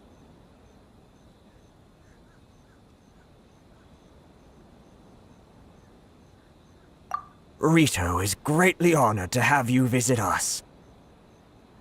One other thing I heard about you is your great zeal for helping other people. This makes me wonder whether you might be so kind as to render your assistance to the Kanjo Commission. Oh, sure, no problem. Whatever you need, right? Excellent. Well then. You must know the Qingxin. A flower grows on the mountaintops of Liyue. Yep, we've picked a few of those before. So, you want us to go back to Liyue? Yes, bring me 300 Qingxin, would you? Freshly picked, I mean. Did Paimon hear that wrong? Too much trouble, is it? I see. Then how about this? We have a few items that need delivering. Perhaps you can help with that? That sounds much more like it. 709 letters to be precise. Hey, what gives? How come you don't have people to do that already? Terribly sorry. We're just a little short on people lately. What sort of an explanation is that? Traveler, what are we going to do? Should we really help this guy? That's the spirit. Don't keep me waiting too long now. Halt, you two! Huh? What did we do? Miss Hiragi has a letter for you. She insists that you read it immediately. A letter? Quick! Let Paimon see! So this means she wants you to secretly meet her at night? But you didn't seem surprised at all by this. What's going on?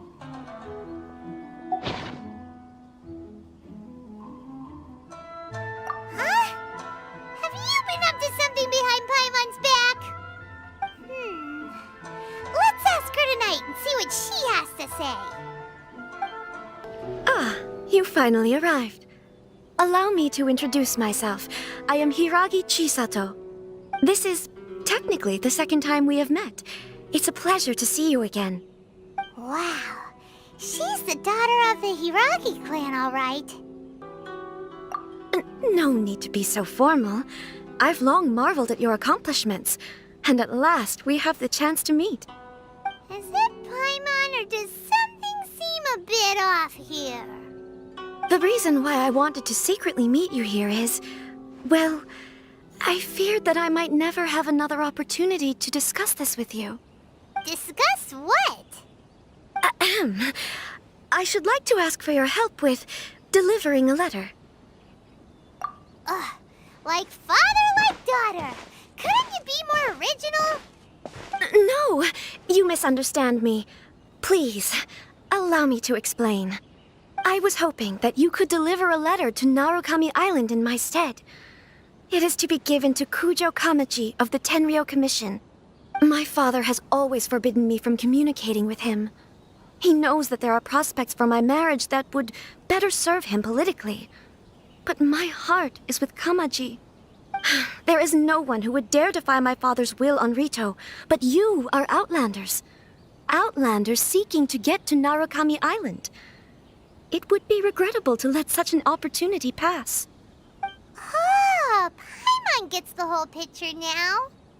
Of course, in doing so, I will also do everything in my power to help you leave Rito. That is my promise. To be perfectly honest, as long as you remain in Inazuma, my father will have no intention of letting you leave Rito. Yeah, we figured as much. It was pretty obvious he was just trying to hold us up here. I secretly overheard a conversation between my father and a very arrogant-sounding woman just a few days ago. They seemed to be discussing how to keep you here on Rito. In fact, it was the first time I had ever heard my father speak so respectfully to someone who wasn't the Shogun. We don't have much time. I'll tell you my plans to help you off the island. It just so happens that a shipment of goods is... Very well. I'll be waiting for you at the border. I'm counting on you to deliver my letter.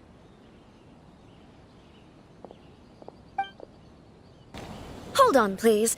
These goods are being sent to Watatsumi Island? My lady, this is an unexpected honor. You are correct. These goods have been repeatedly requested by the Kanjo Commissioner. We must be certain that they reach Watatsumi Island intact. Is there something wrong, Lady Hiragi? No, as you were.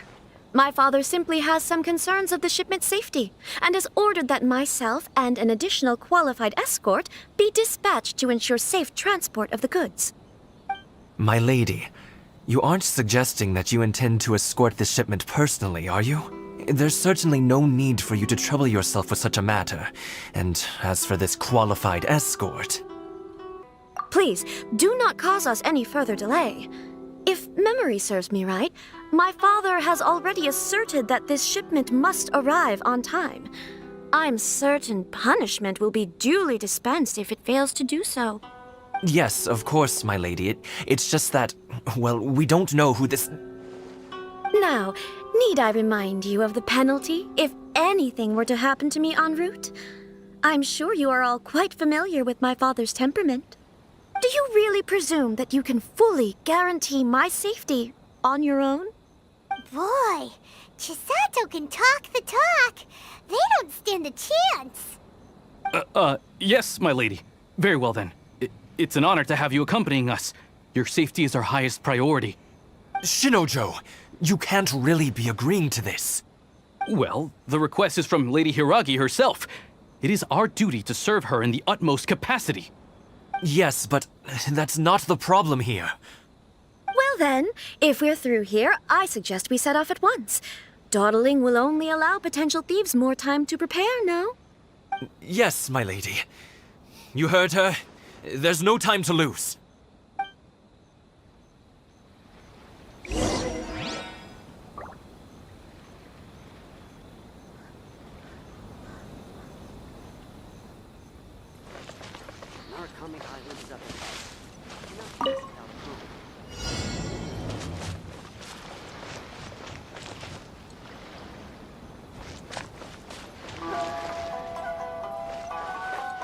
My lady, please stay back. We'll handle it. Not as well as we'll handle it.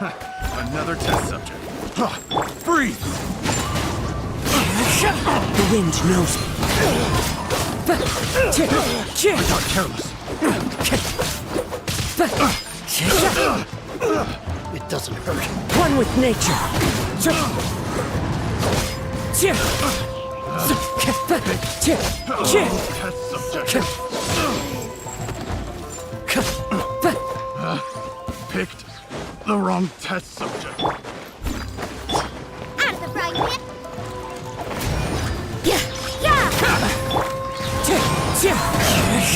Monster sighted! Prepare to counterattack! Protect Lady Hiragi at all costs! We'll take care of this! Stay with Chisato!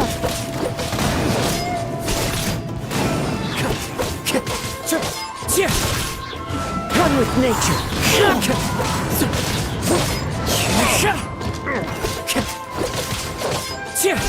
Finally.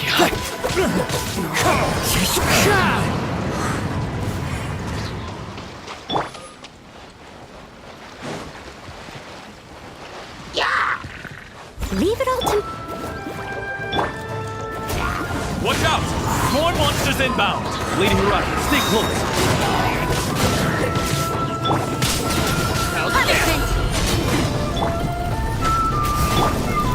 The wind knows me.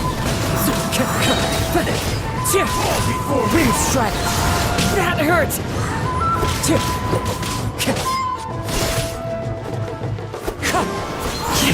Clouds high. The birds call. And ready! Mission over!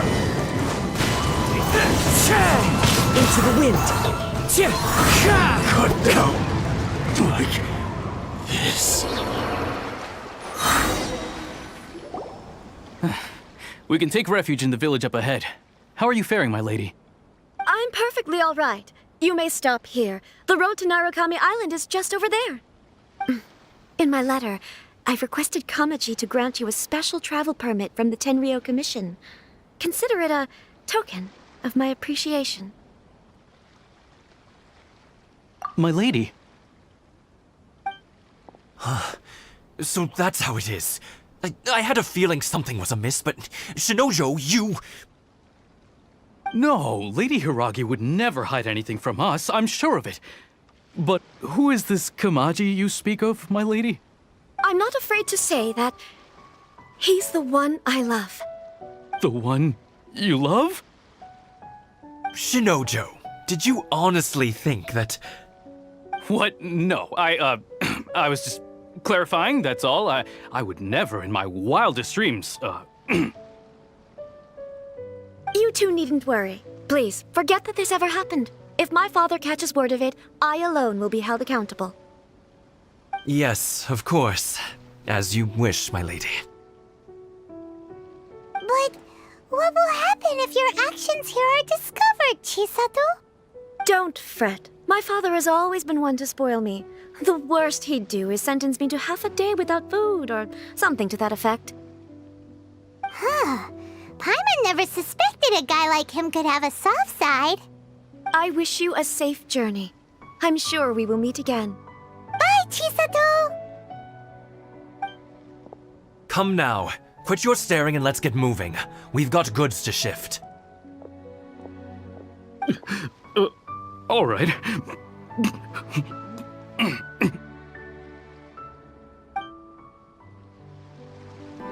According to the letter, this should be the place.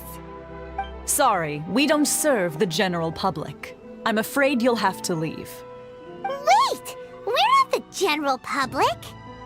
Well then, you must be a couple of wandering outlanders that snuck into the nation, judging by your attire. Are our clothes really so... what Paimon means to say is... The Yashiro Commission's seal. This must be from Mr. Thoma. It seems there's more to you than meets the eye. In which case, welcome to the Komore Tea House, a safe haven for the Yashiro Commission. Well, that sounds more like it. Well, now that we're here, where's Thoma? Paimon doesn't see him anywhere. Do you think he forgot his promise to meet us? Who forgot their promise? I was beginning to think you'd forgotten about me. What? Is that dog talking to us? Relax. No need to look so surprised. I take it this is the first time you've seen me in this form? Huh.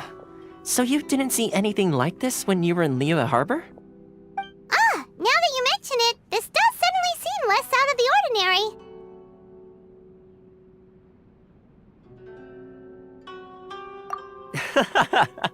All right. I've had my fun. Hey! You're this close to getting an ugly nickname, mister! Well, I've had some time to kill, given that I've been waiting here for you for so long, as was the case in Rito. So I came up with this little fun greeting for when you arrived. But in all seriousness, I would like to apologize about that little test you went through earlier, though it was quite necessary. It helped us determine whether or not to bring you before Miss Kamisato, and whether you had the courage to face the lightning alongside us.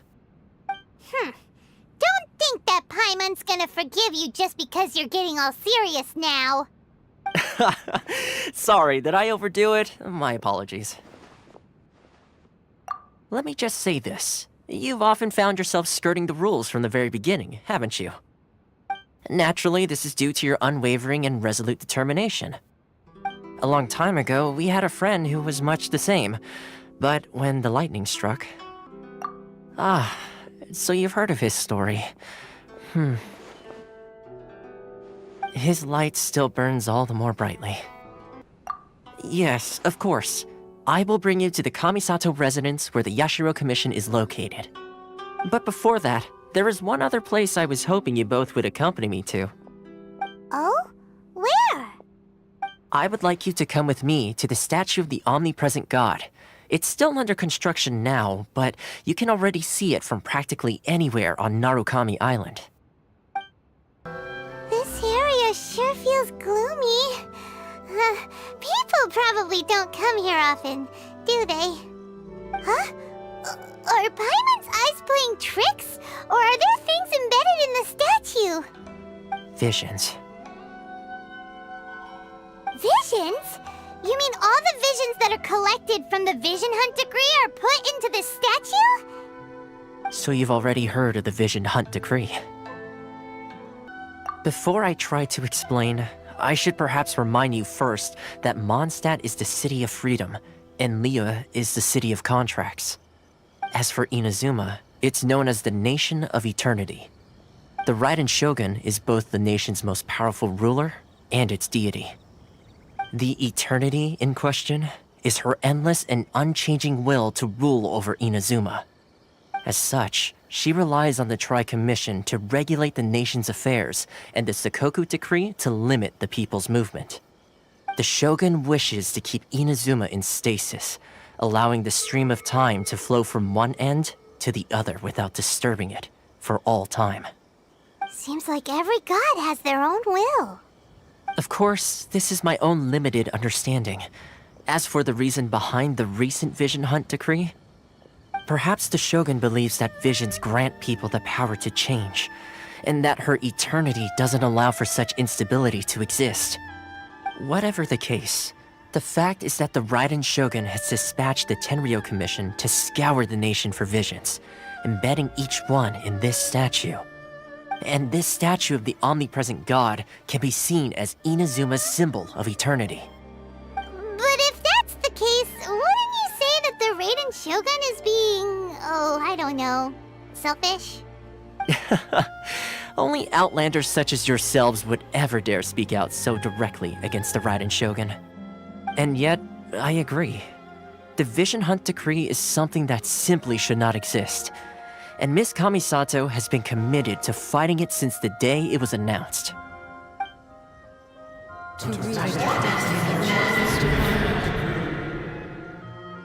Huh? Hey, are you okay? You look like your mind is elsewhere. Sound? What sound? I didn't hear anything. Did something happen? Yeah, you touched the statue, and then what? Aspirations? That would seem to confirm the saying. Have you heard it before? That when a person's ambition reaches a certain strength, the gods look upon them with favor. That is where visions come from. In other words, a person's vision represents their ambition. So if what you just said is true, then the ambitions of these people are stronger than I imagined. All right, time for the next stop on our tour of Narukami Island, the Kamisato residence. Finally! So, this is the kind of place where the big shots of Inazuma live, huh? Paimon kinda expected it to be snazzier. Welcome at last to the Kamisato residence, honored guests. Miss Kamisato is delighted to finally meet you. Is this the Shirazage Himegimi you keep going on about? So, where's she at? Oh, behind the screen? Yes. As the daughter of the Yashiro Commission, this is how Miss Kamisato is accustomed to receiving guests. Consider it a time-honored tradition within the Yashiro Commission. Makes sense. She's a super important person after all. Please forgive my lack of courtesy for receiving you in this fashion, especially following such a long and wearisome journey over the sea. I have awaited your arrival with great anticipation, and Thoma assures me that you do indeed possess the power to change the tide of the times. At present in Inazuma, in the name of the Vision Hunt Decree, the people's aspirations are being senselessly trampled underfoot.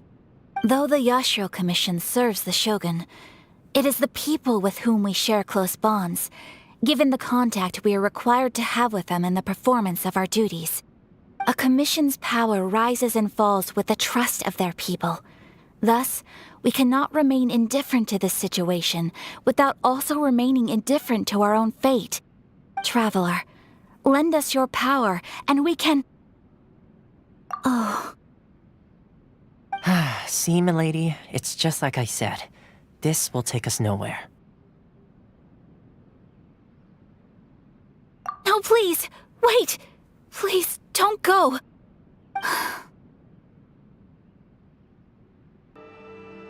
I will introduce you to the Raiden Shogun on one condition. You must fulfill 3 small wishes on my behalf. What are your wishes? They pertain to 3 whose visions were taken from them. Perhaps once you've met them, you will understand.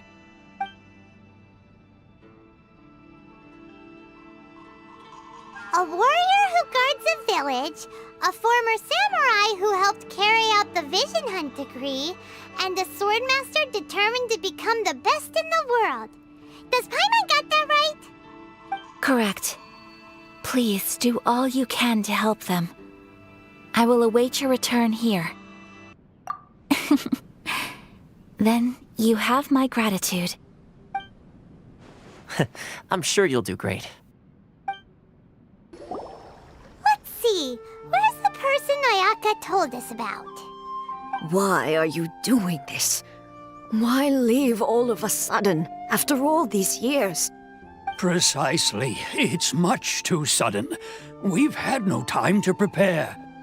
The children are desperate for you to take them out to play. Please, we urge you to reconsider. That must be the guy Ayaka told us about. Let's go over and see. Ah, you must also be here to try and convince Tejima to stay. Tejima has protected this place ever since he arrived here 30 years ago.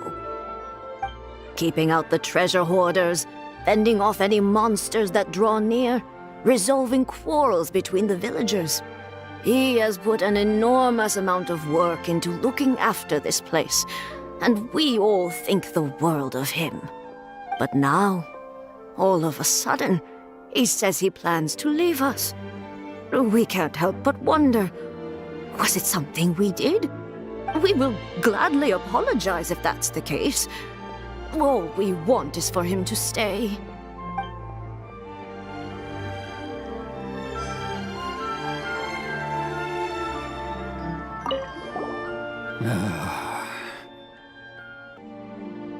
If you want my opinion, something to do with the Vision Hunt Decree. It's clear that Tejima had done nothing wrong, and still they confiscated his vision. After that, he became a completely different person. I can't claim to fully understand it, but I could tell that he'd lost something very important to him. He went off on a walk, alone, circled the village a few times, and then out of the blue, he announced that he was going to leave and become a wanderer. Truth be told, we aren't sure whether trying to keep him here is the right thing to do. But equally, it doesn't feel right to let him leave when he's in this state. He's a lost soul. Seems like he's a well-respected guy around here. You must be Tejima. So what's made you want to up and leave all of a sudden? Me? It's not a question of why I want to leave, but a question of what reason I would have to stay. True, but that's not why I chose to stay here. And what made me want to come here 30 years ago? And why have I never wanted to leave in all that time? I don't have answers to those questions because I can't remember anymore. Ever since they took my vision away, it's like a slice of my memory is gone. In the past, I knew I wanted to stay here. But whatever resolve I had then, it's gone now. So I thought, what's to stop me from moving around instead? The emptiness inside me will be there either way. Okay. Well, in that case, if we help you rediscover the reason you chose to stay, you won't need to leave anymore, right? But if you can't remember anything, it's not gonna be easy. Oh, maybe if you just try a little harder to remember, then it'll all come flooding back? Oh, that reminds me. Last time I brought Tejima some fruit, I do believe I saw him writing in a diary. I keep a diary? If you say so. I honestly can't seem to remember. Oh, yes, you do. And what's more, I remember you saying at the time that you wanted to make a note of a few interesting things. Things which would prove very important at a later date. Perfect! So if we want to keep Tejima from leaving, we just need to find his diary. It must be around here somewhere. Let's take a look. If you don't mind, we will leave you to find the diary. We should head back to the village to inform the others of Tejima's situation. This looks like Tejima's diary, all right. Let's see what we have here. Today, the villagers and I got together to cook dry braised salted fish. I messed up and burned mine a little, so I had to pretend that it was black snakehead instead. Today, I helped rescue a kid who had fallen in the water. After I pulled him out, he told me that his best friend Bamboo was still in the water. I searched the water the whole afternoon before finding out that Bamboo was the name of his pet crab. I went kite flying today. The string broke, so I chased after it as fast as I could. I soon realized I was never going to get it back, so I just found somewhere to sit and watch as it flew away into the distance. Seems like your average diary of daily village life. Huh? Wait, there's more! I went to pray at the shrine again today and stayed there a while. The Omamori you gave me has faded a little, but it is still my most treasured possession. Now that's the kind of info we're looking for. Time to pay a visit to the shrine. So this is the Omamori Tejima wrote about. Interesting. Looking at the color and the design, Paimon would have thought it belonged to a child. But anyway, if he had this with him all the time, there's a chance some of his elemental energy remained on it. Do you think that it might come in handy?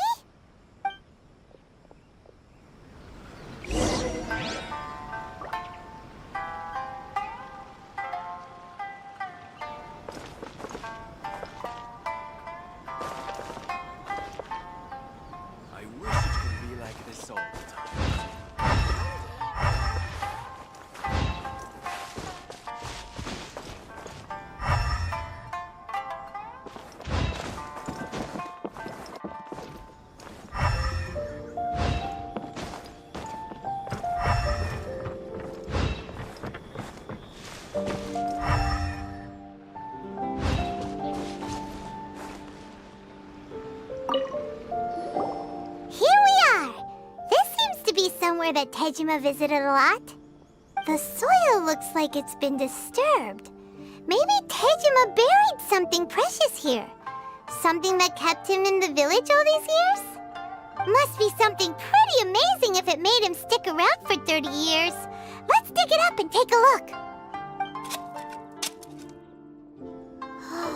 It looks like a letter. The paper's gone yellow. Must have been written a really long time ago. Konda Village. Sounds so familiar. Where is that place again? Huh. So the reason Tejima came here was to wait for someone. But he's been here for 30 years. Oh, guess they didn't show up in the end, huh? Well, let's go give Tejima his stuff back and take it from there. Well, I'll be. That's certainly my handwriting. And I guess the Omamorian letter belonged to me too. But I have no memory of anything that's written in this diary. Still, it's clear that I was waiting for someone here, and that I chose to wait for 30 years. Over the years, I must have made a note of anything interesting, anything that I could share with her when we were finally reunited. And just look at all the things that did happen over the years. The time has flown by so quickly. 30 years feels like the blink of an eye. How could I have forgotten something so important to me?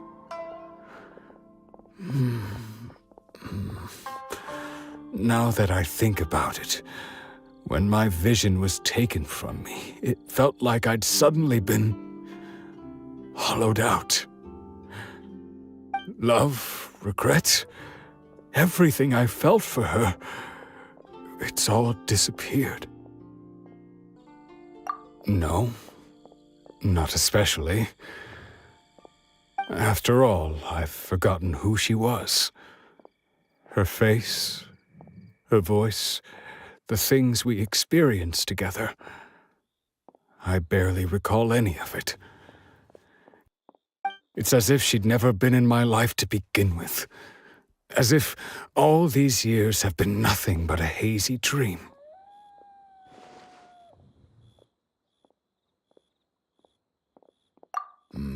I think maybe not. If this is something I waited most of my life for, I suppose I should carry on waiting. Although, what if she were to turn up eventually, only to find I didn't remember so much as her name? Wouldn't that be upsetting for her? When I think about it like that, I do feel a slight tinge of sadness in my heart. How curious. Why am I thinking like this when I don't even remember who she is? It's just like that feeling of emptiness, the feeling that something is missing. Thank you both for helping me reconnect with my reason for staying here. I shall remain here and keep waiting for her. Tejima seems to be dealing okay, but still, it makes Paimon really sad.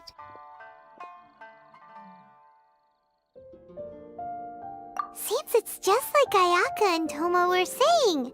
If you lose your vision, you lose all your hopes and dreams too. That certainly explains the state Tejima was in earlier. At least we were able to help him, weren't we? Well, let's go find the next person. They say the Tenryou Commission is directly controlled by the Shogun. They're the ones responsible for maintaining law and order in Inazuma, the ones actually enforcing the Vision Hunt decree. But why would they take action against one of their own? Paimon doesn't get it. Huh? There seems to be some commotion over there. Let's go see what's happening. I'll ask one more time. Do you intend to withhold this month's emergency provisions? The entire clan is counting on that food! We demand an explanation! How many times do I have to say it? I don't know anything about emergency provisions. You dare deceive us? Those provisions are essential. Do you understand? Not some goods to be pocketed by greedy samurai. You samurai think you can just do whatever you please? The Tenryou Commission will hear of this! Oh, huh? And who are you? One of Kurosawa's gang, no doubt. What? We just happened to be passing by. We heard the commotion and came to see what the matter was. I see. You seem to have come just at the right time. Perhaps you can help us settle this matter. This is Kurosawa. He's a samurai and a member of the Shogun's army.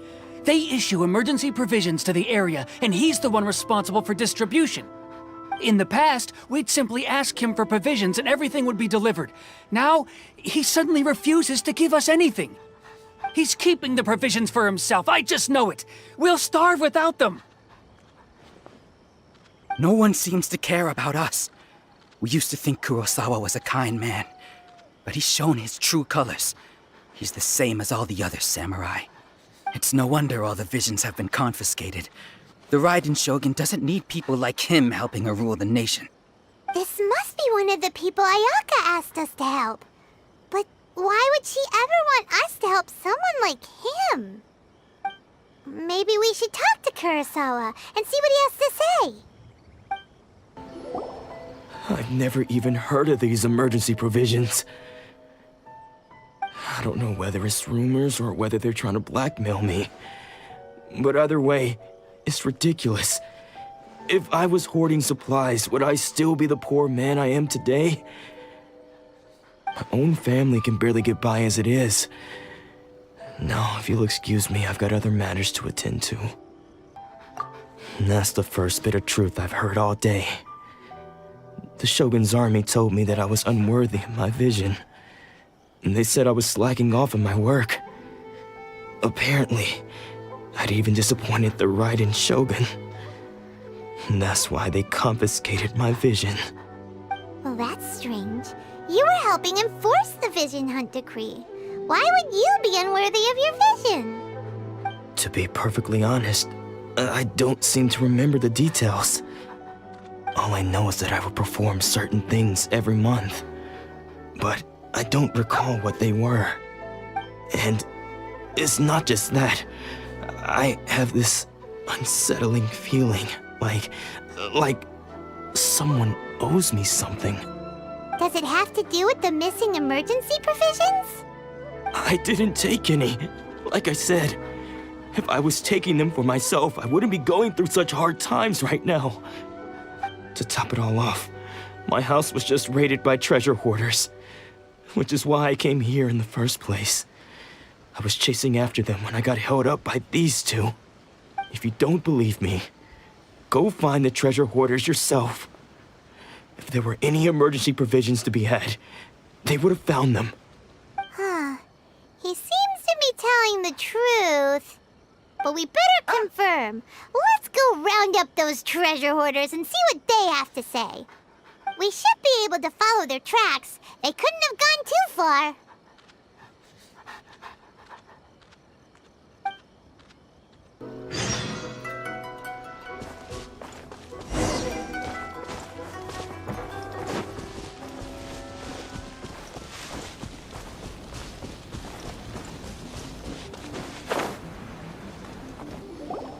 We really outdid ourselves this time. All those samurai houses packed with goods. We really hit the jackpot. I mean, besides that one house. You haven't seen anything yet. There'll be a lot more where this came from. Today's just the beginning. I'll be leading you all on an epic journey of pillage and plunder that will go down in hoarder history. You demand, boss! These seem like the treasure hoarders we're after. Let's teach them a lesson!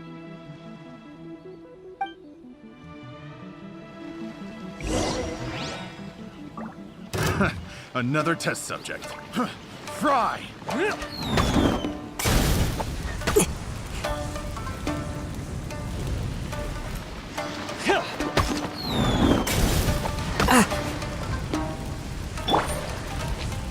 steady as stone, as a dutiful maid would.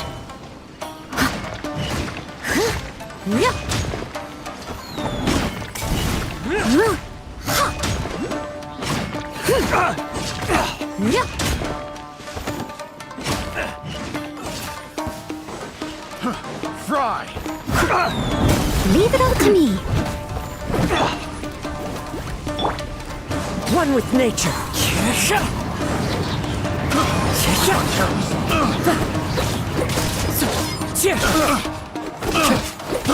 I got carried. Have a little taste. Oh, there goes all the Mora. We worked hard to steal that, you know? Come on, boss. Think of something. Not bad, kid. You ever think of joining the treasure hoarders? We could use someone like you. Kurosawa. Oh, I remember. So he's the one who sent you after us, huh? Just our luck. I knew he shouldn't have hit that place. So what did you see inside? Was it stuffed with food supplies? Food supplies? You kidding? That place was a complete mess. All we found was a strange-looking box, hopefully with valuables inside. I didn't want anyone else to see it, so I was planning on opening it myself once we got back. But now that you've caught us, how about we make a deal? That little box for our freedom. What do you say? You've got a deal! Now show us what's in the box! Huh? What the? There's nothing in here but IOUs! Yeah, a lot of them too! And they all seem to be made out to the owner of a general goods store, a Miss Aoi. We're talking tons of Mora here.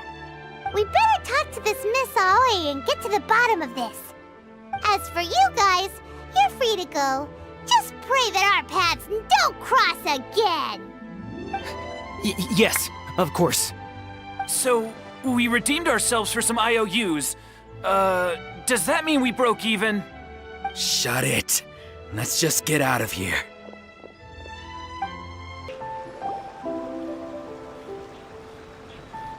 Welcome to Tsukumomono Groceries. We've got everything you need. Can I help you find something? Or perhaps there's something you want to inquire about? Ah, so you're friends of Kurosawa, I take it? Perhaps you're here to pay off his debts. Whoa! Let's not get ahead of ourselves. We're just here to learn where they all came from. How did Kurosawa end up owing you so much money? Did he buy anything super expensive here? Let me think. Kurosawa would come regularly to purchase large quantities of foodstuffs. He'd always put the payment on his own account. However, the price of provisions began to skyrocket recently, and his salary was no longer enough to cover the cost. So, he started writing out IOUs to cover whatever he couldn't afford of the usual amount. So that's how he was getting those emergency provisions. But why did he have to purchase a usual amount? If the prices increased, couldn't he just buy less? Well, if you think about it, the citizens receiving the emergency provisions must have been carefully calculating how much they needed to sustain them each time. Kurosawa thought that it would be quite the disappointment for them if they found they didn't have enough, especially after such long and careful planning.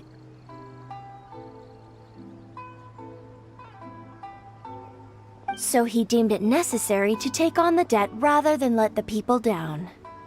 Wow. Kurosawa was purchasing all the emergency provisions at his own expense. And no one ever appreciated what he did. They just complained and held him accountable. People's attitudes will always reflect their circumstances. In the face of hardship, nobody cares to think twice.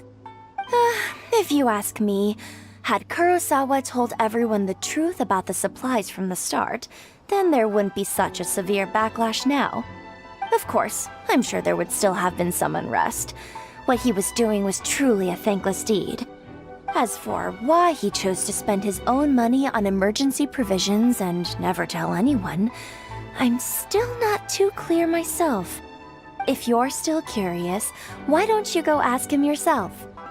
I see.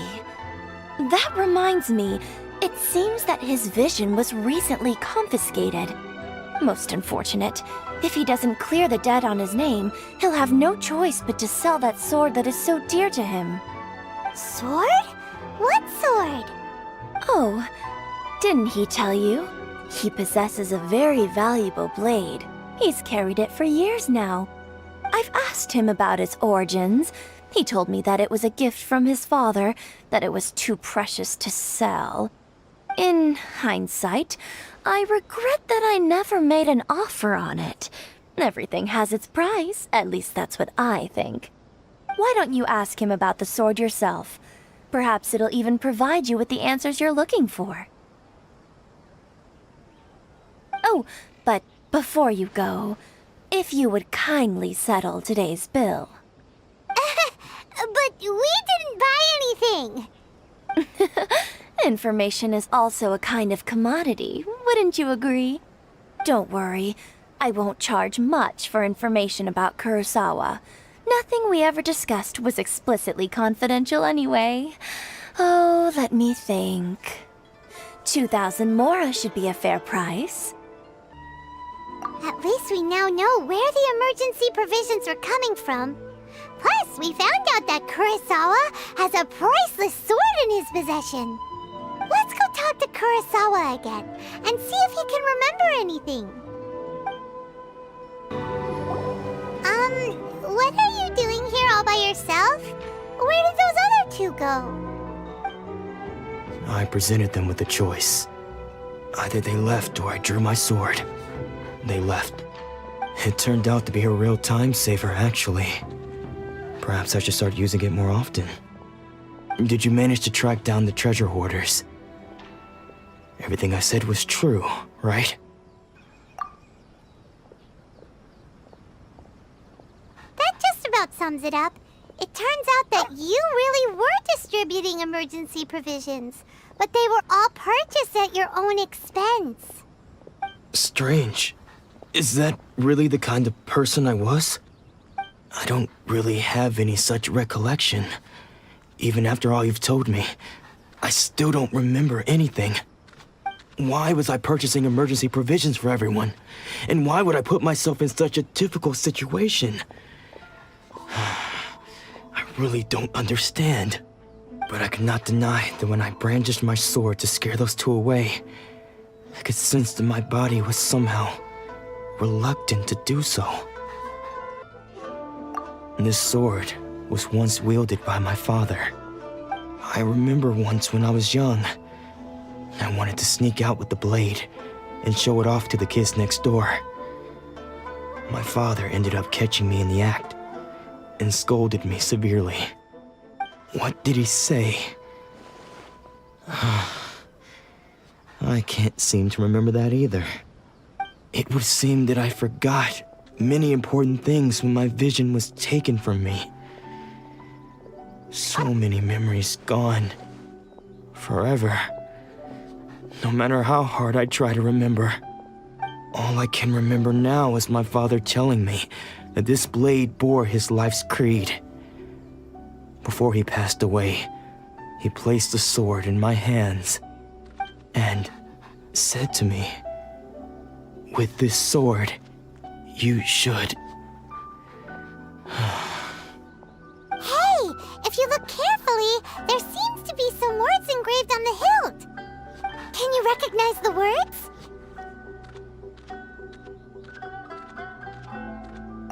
Virtue and justice?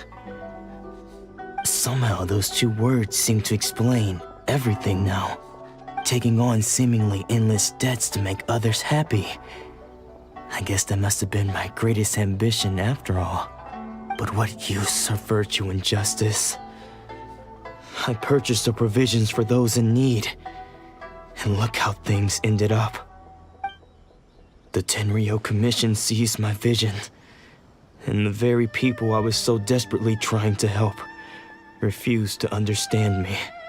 And the irony of all of it is, I somehow still felt sorry when threatening them with my blade. I'm incapable of being a good person, yet I'm equally unable to be bad. I don't know what to do with myself. Yet another troubled soul. When we get the chance, let's speak to Thoma about Kurosawa's debt. The Yashiro Commission would surely help cover his expenses. In any case, we must never let him sell off that sword. Yeah, seems like losing all ambition is a terrible experience. Fortunately for us, you don't have a vision. Let's go find the next poor soul.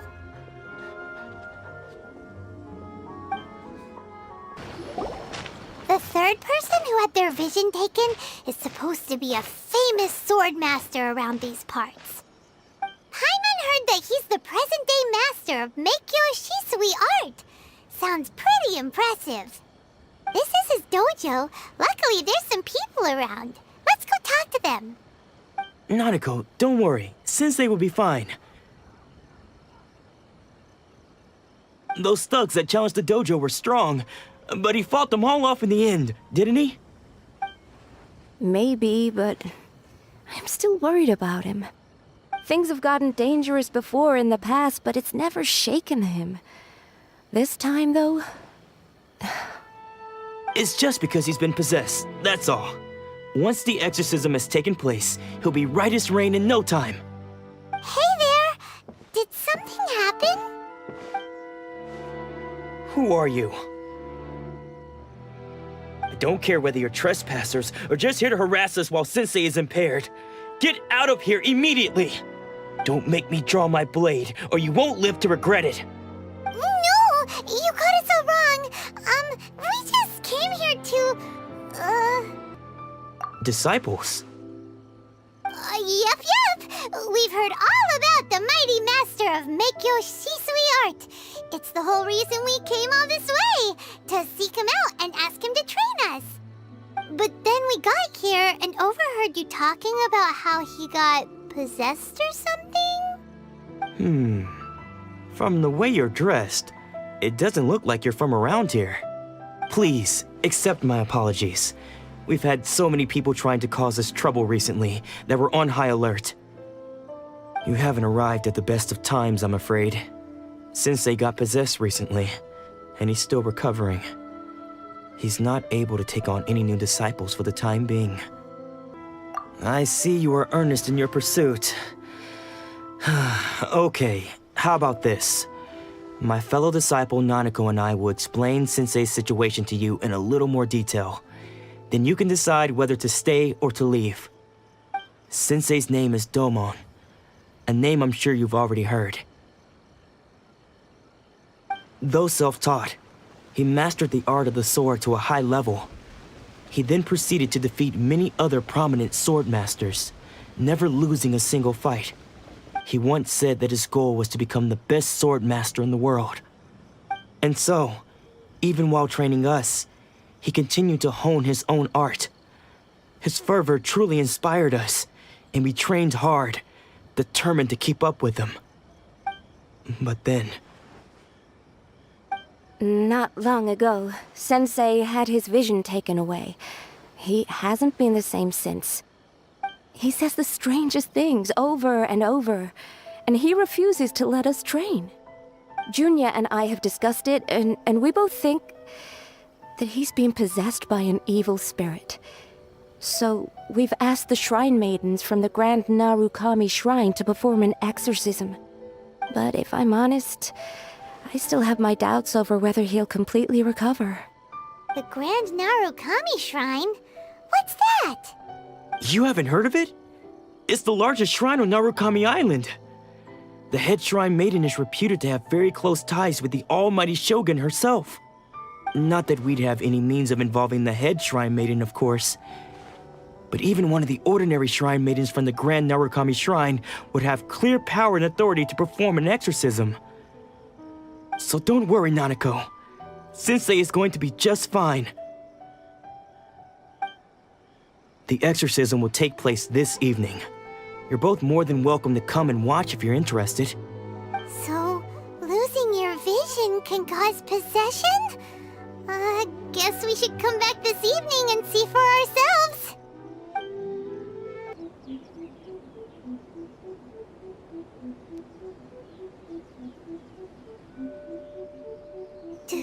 Do you think that's Lady Yai?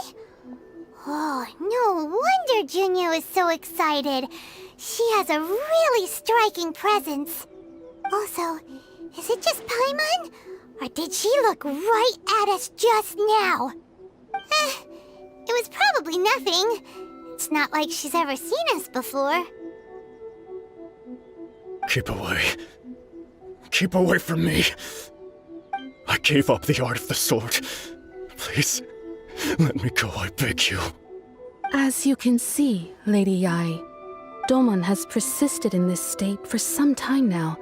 He appears to see those who have lost to him in duels past, gathered all around him to persecute him.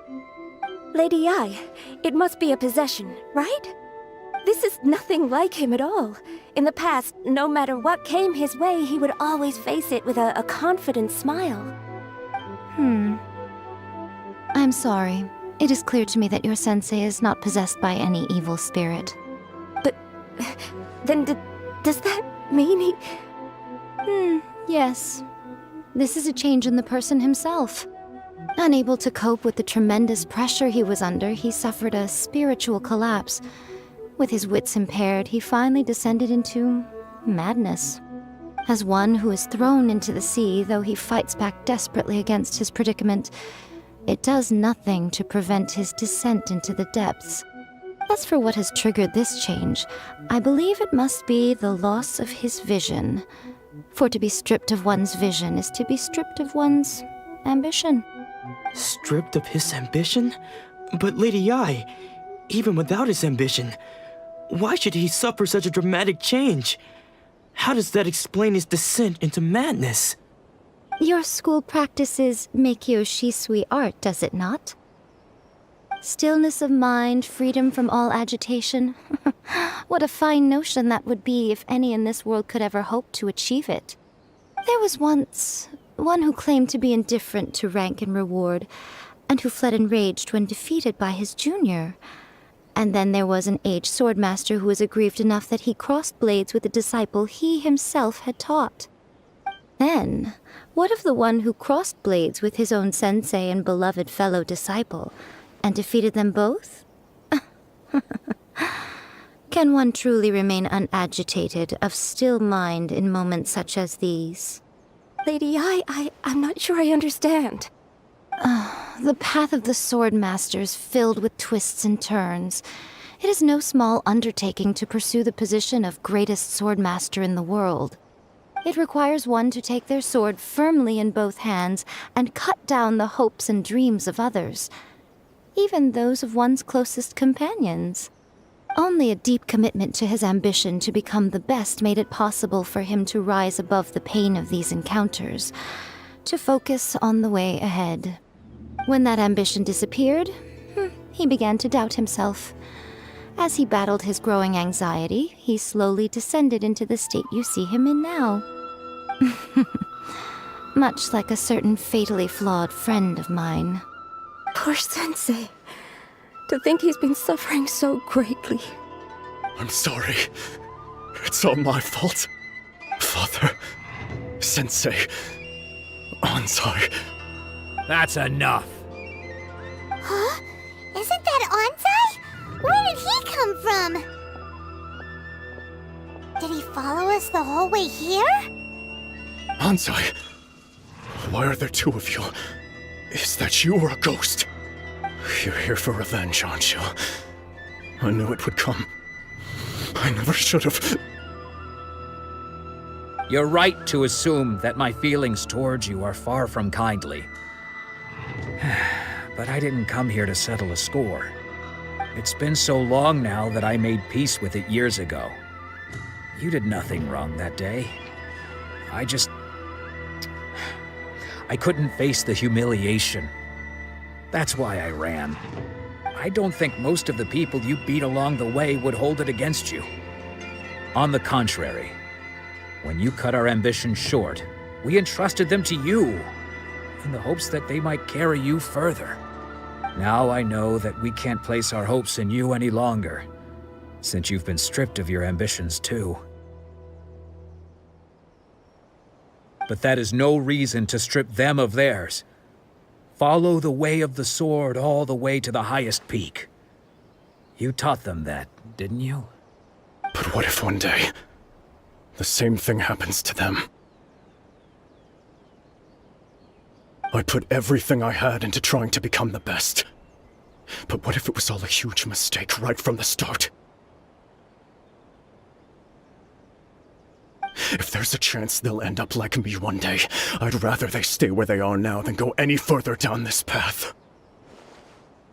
Have you asked them what they think?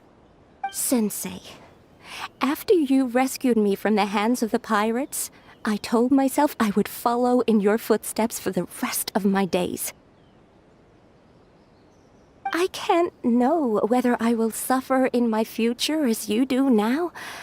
All I know is that here and now, in the present, I wish to continue. I want to keep going until the day that I can stand before everyone with my head held high and announce that I, like my sensei Domon before me, am a master of Meikyo Shisui art. Nanako's far from the only one. Actually, all of us think that way. Goodness. Well, You see?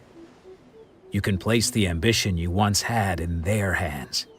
Being stripped of your ambition is something that's never happened to me, so I can't claim to understand it. But I do know what it feels like to have your ambitions crushed. That's what happened on the day that you so effortlessly defeated me. So, just as I once placed my ambitions onto you, it is time for you to release yours into their custody. You are not in the same position that I was. When I left, I had nothing to my name. But you have a great number of worthy disciples. I understand.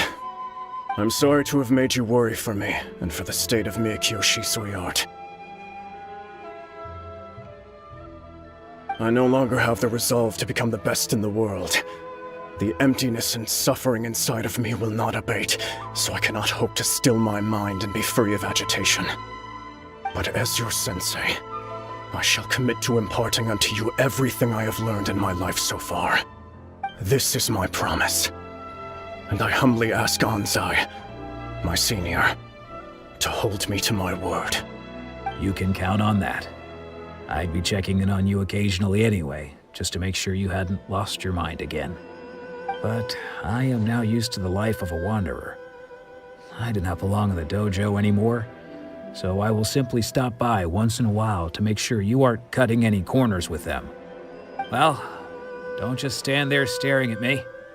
Say thank you to Lady Yai and then get yourself back home.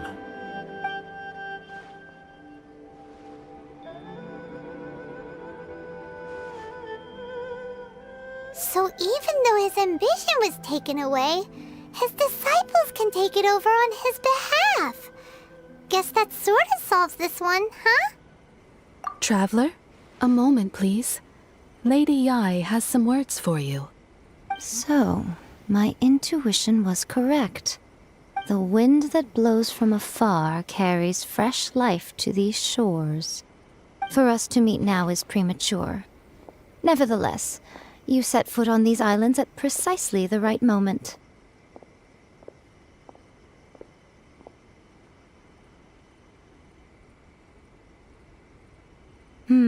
I have high hopes for you, child. Don't disappoint me.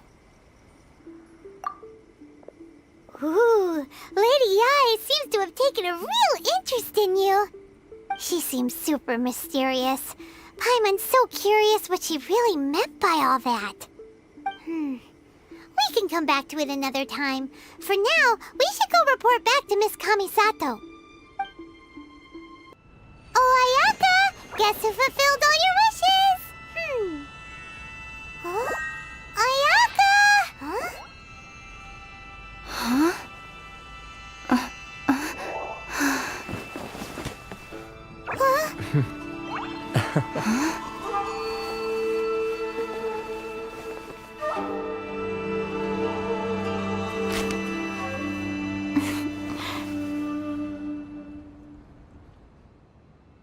Traveler, Paimon, it is a pleasure to finally meet you both face to face. I have heard all about how you helped our 3 friends. My sincerest thanks to you.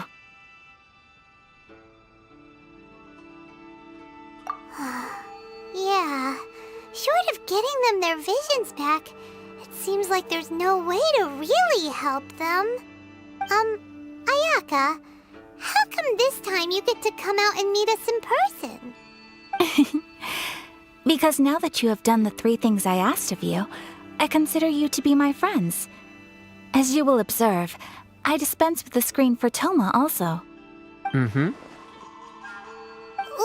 Wait a second, but isn't Thoma your, servant? Paimon's happy to help and all, but Paimon sure as heck did not sign up to be a servant. Oh. Paimon, you are most entertaining. Thoma is first and foremost my friend, and was so before he ever became my attendant. Oh, okay then. Ayaka, you seem pretty different out in the open compared to how you are behind the screen. Alright, we can be friends. Thank you both kindly. Back to the matter at hand. You have now witnessed the pain of those deprived of their visions. What are your feelings on what you have seen? Perhaps in the eyes of a deity such as the almighty Shogun, the lives of those who inhabit the world are inconsequential. Thunders roar, lightnings flash, the winds assault, and the rains descent. All these things take place with no regard for the feelings of the common people. But I believe that surely you understand what they must endure. It seems that perhaps now you can appreciate my feelings on all of this. In which case, perhaps you would be willing to reconsider your stance? You will? Really? Naturally. All right, bravo, my lady. You were right all along. See? I told you she wouldn't reject them. I'd placed my trust in the right person after all.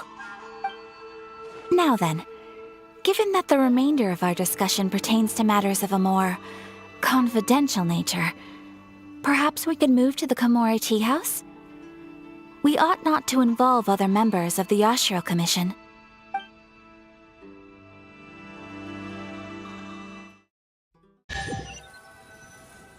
Well, here we are again. Please continue without me. I'll keep watch. So, what's the deal with this place anyway? What makes it your favorite meeting spot? This is land that was gifted to the Yashiro Commission by the Shogun. The Kamisato clan has the exclusive right to plan, build, and repair any property on this land, and even to allow or deny access. Such privileges exist due to the Yashiro Commission's role in managing ceremonial affairs. Oftentimes, it is not appropriate to discuss details in front of bystanders. Oh, Paimon gets it! Gotta keep a bit of mystery, right? Once the number of ceremonial affairs conducted in the city began to decline, our forebears built a tea house here. Only members of the Yashiro Commission are permitted to come and go as they please. Makes sense. Perfect place for a secret base. In any case, we can talk freely here. I presume you have a few questions that you wish to ask me? The issue is this. For the vast majority of people, the Vision Hunt Decree is something that has no implications whatsoever. After all, it is but a tiny minority of people who receive visions. Moreover, it is not unknown for visions to spark jealousy in others. Because of this, the attitude of most people towards the Vision Hunt Decree is one of indifference. How can they be like that?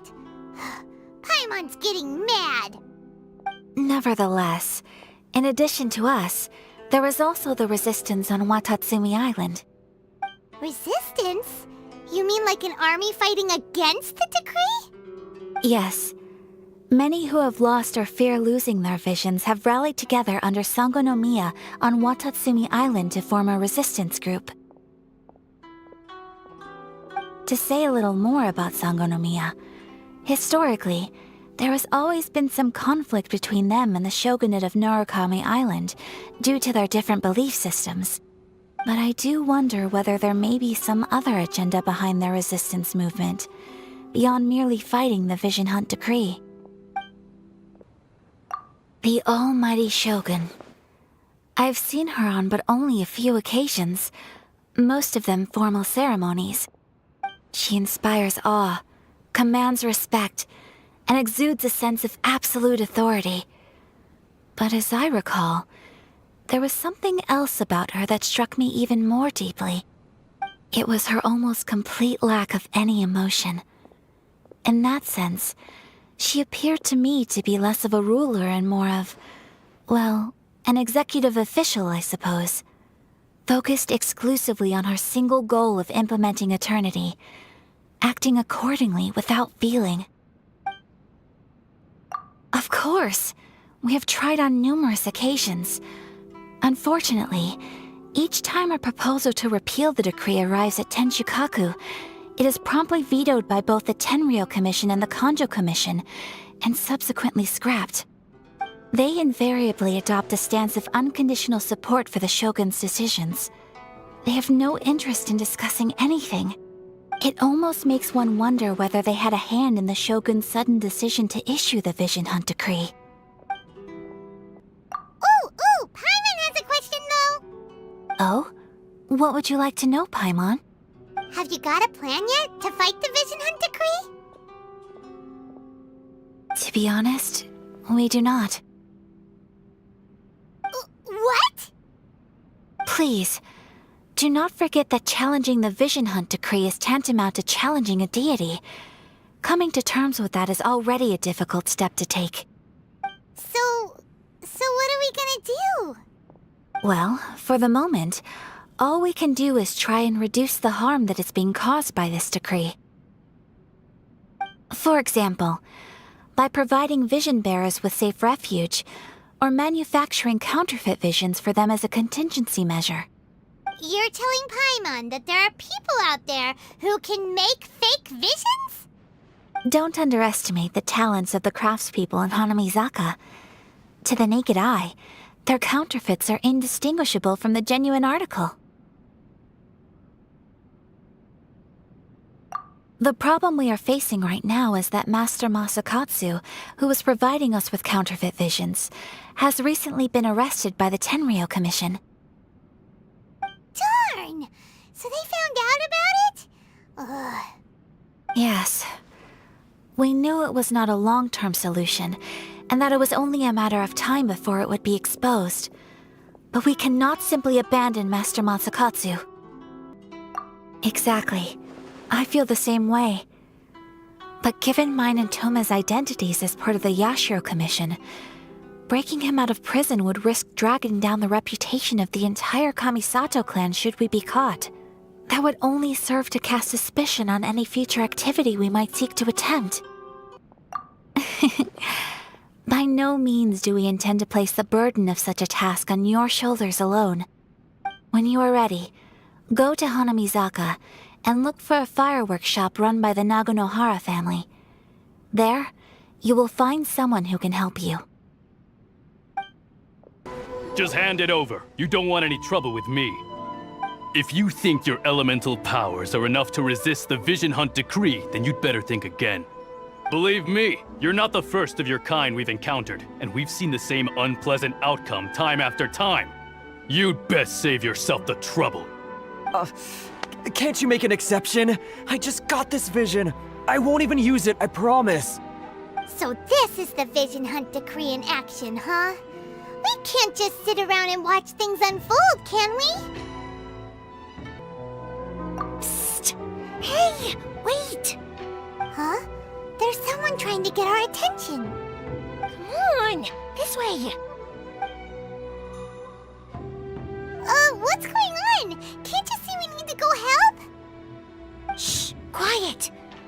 Just sit tight and watch for a moment. Hey, this isn't right, you know. Just because you don't have a vision doesn't mean you can sit back and watch others in trouble. Huh? Hey, wait! You do have a vision! Shh! If you don't keep your voice down, I won't have one much longer. All right.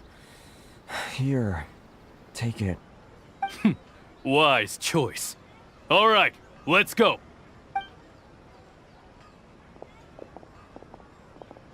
What should we do now? He's already given up his vision. Doesn't he know what could happen to him after losing it? This is your fault. You're the one who stopped us from interfering. Many thanks, Miss Yoimiya. If you hadn't swapped me a fake just now, I'm sure I would have lost it. No worries. You put on quite the convincing performance. Oh, so that's what's going on here. And to think Paimon was about to unleash Paimonial wrath on Miss Yoimiya. Sorry about that. Think nothing of it. I could tell from your reaction we were on the same side. You just didn't know it, you know?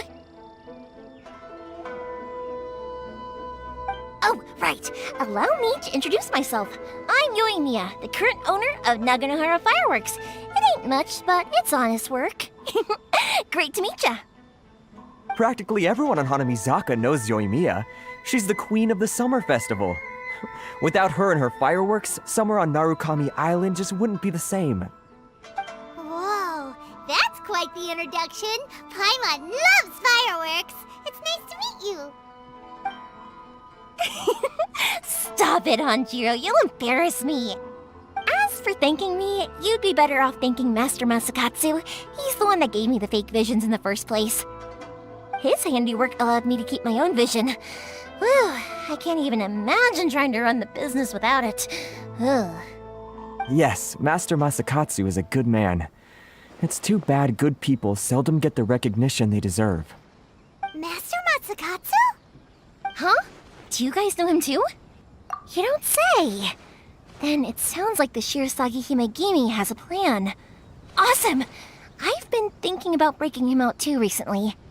But if I just marched straight in there by myself, I'd probably get Miss Kamisato in a whole heap of trouble. So, what about if I join you instead?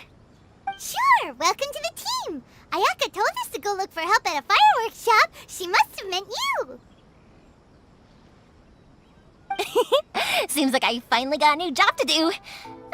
Besides hiding vision bearers in my shop, that is. So, Master Masakatsu is being held at the police station. I've already surveyed the area and found a way in. Whoa, talk about a reliable source. Seems we've got the right person on our team. Not bad, huh? Let's go as soon as everyone's ready. Don't worry, Master Masakatsu. We're on our way. Time to bring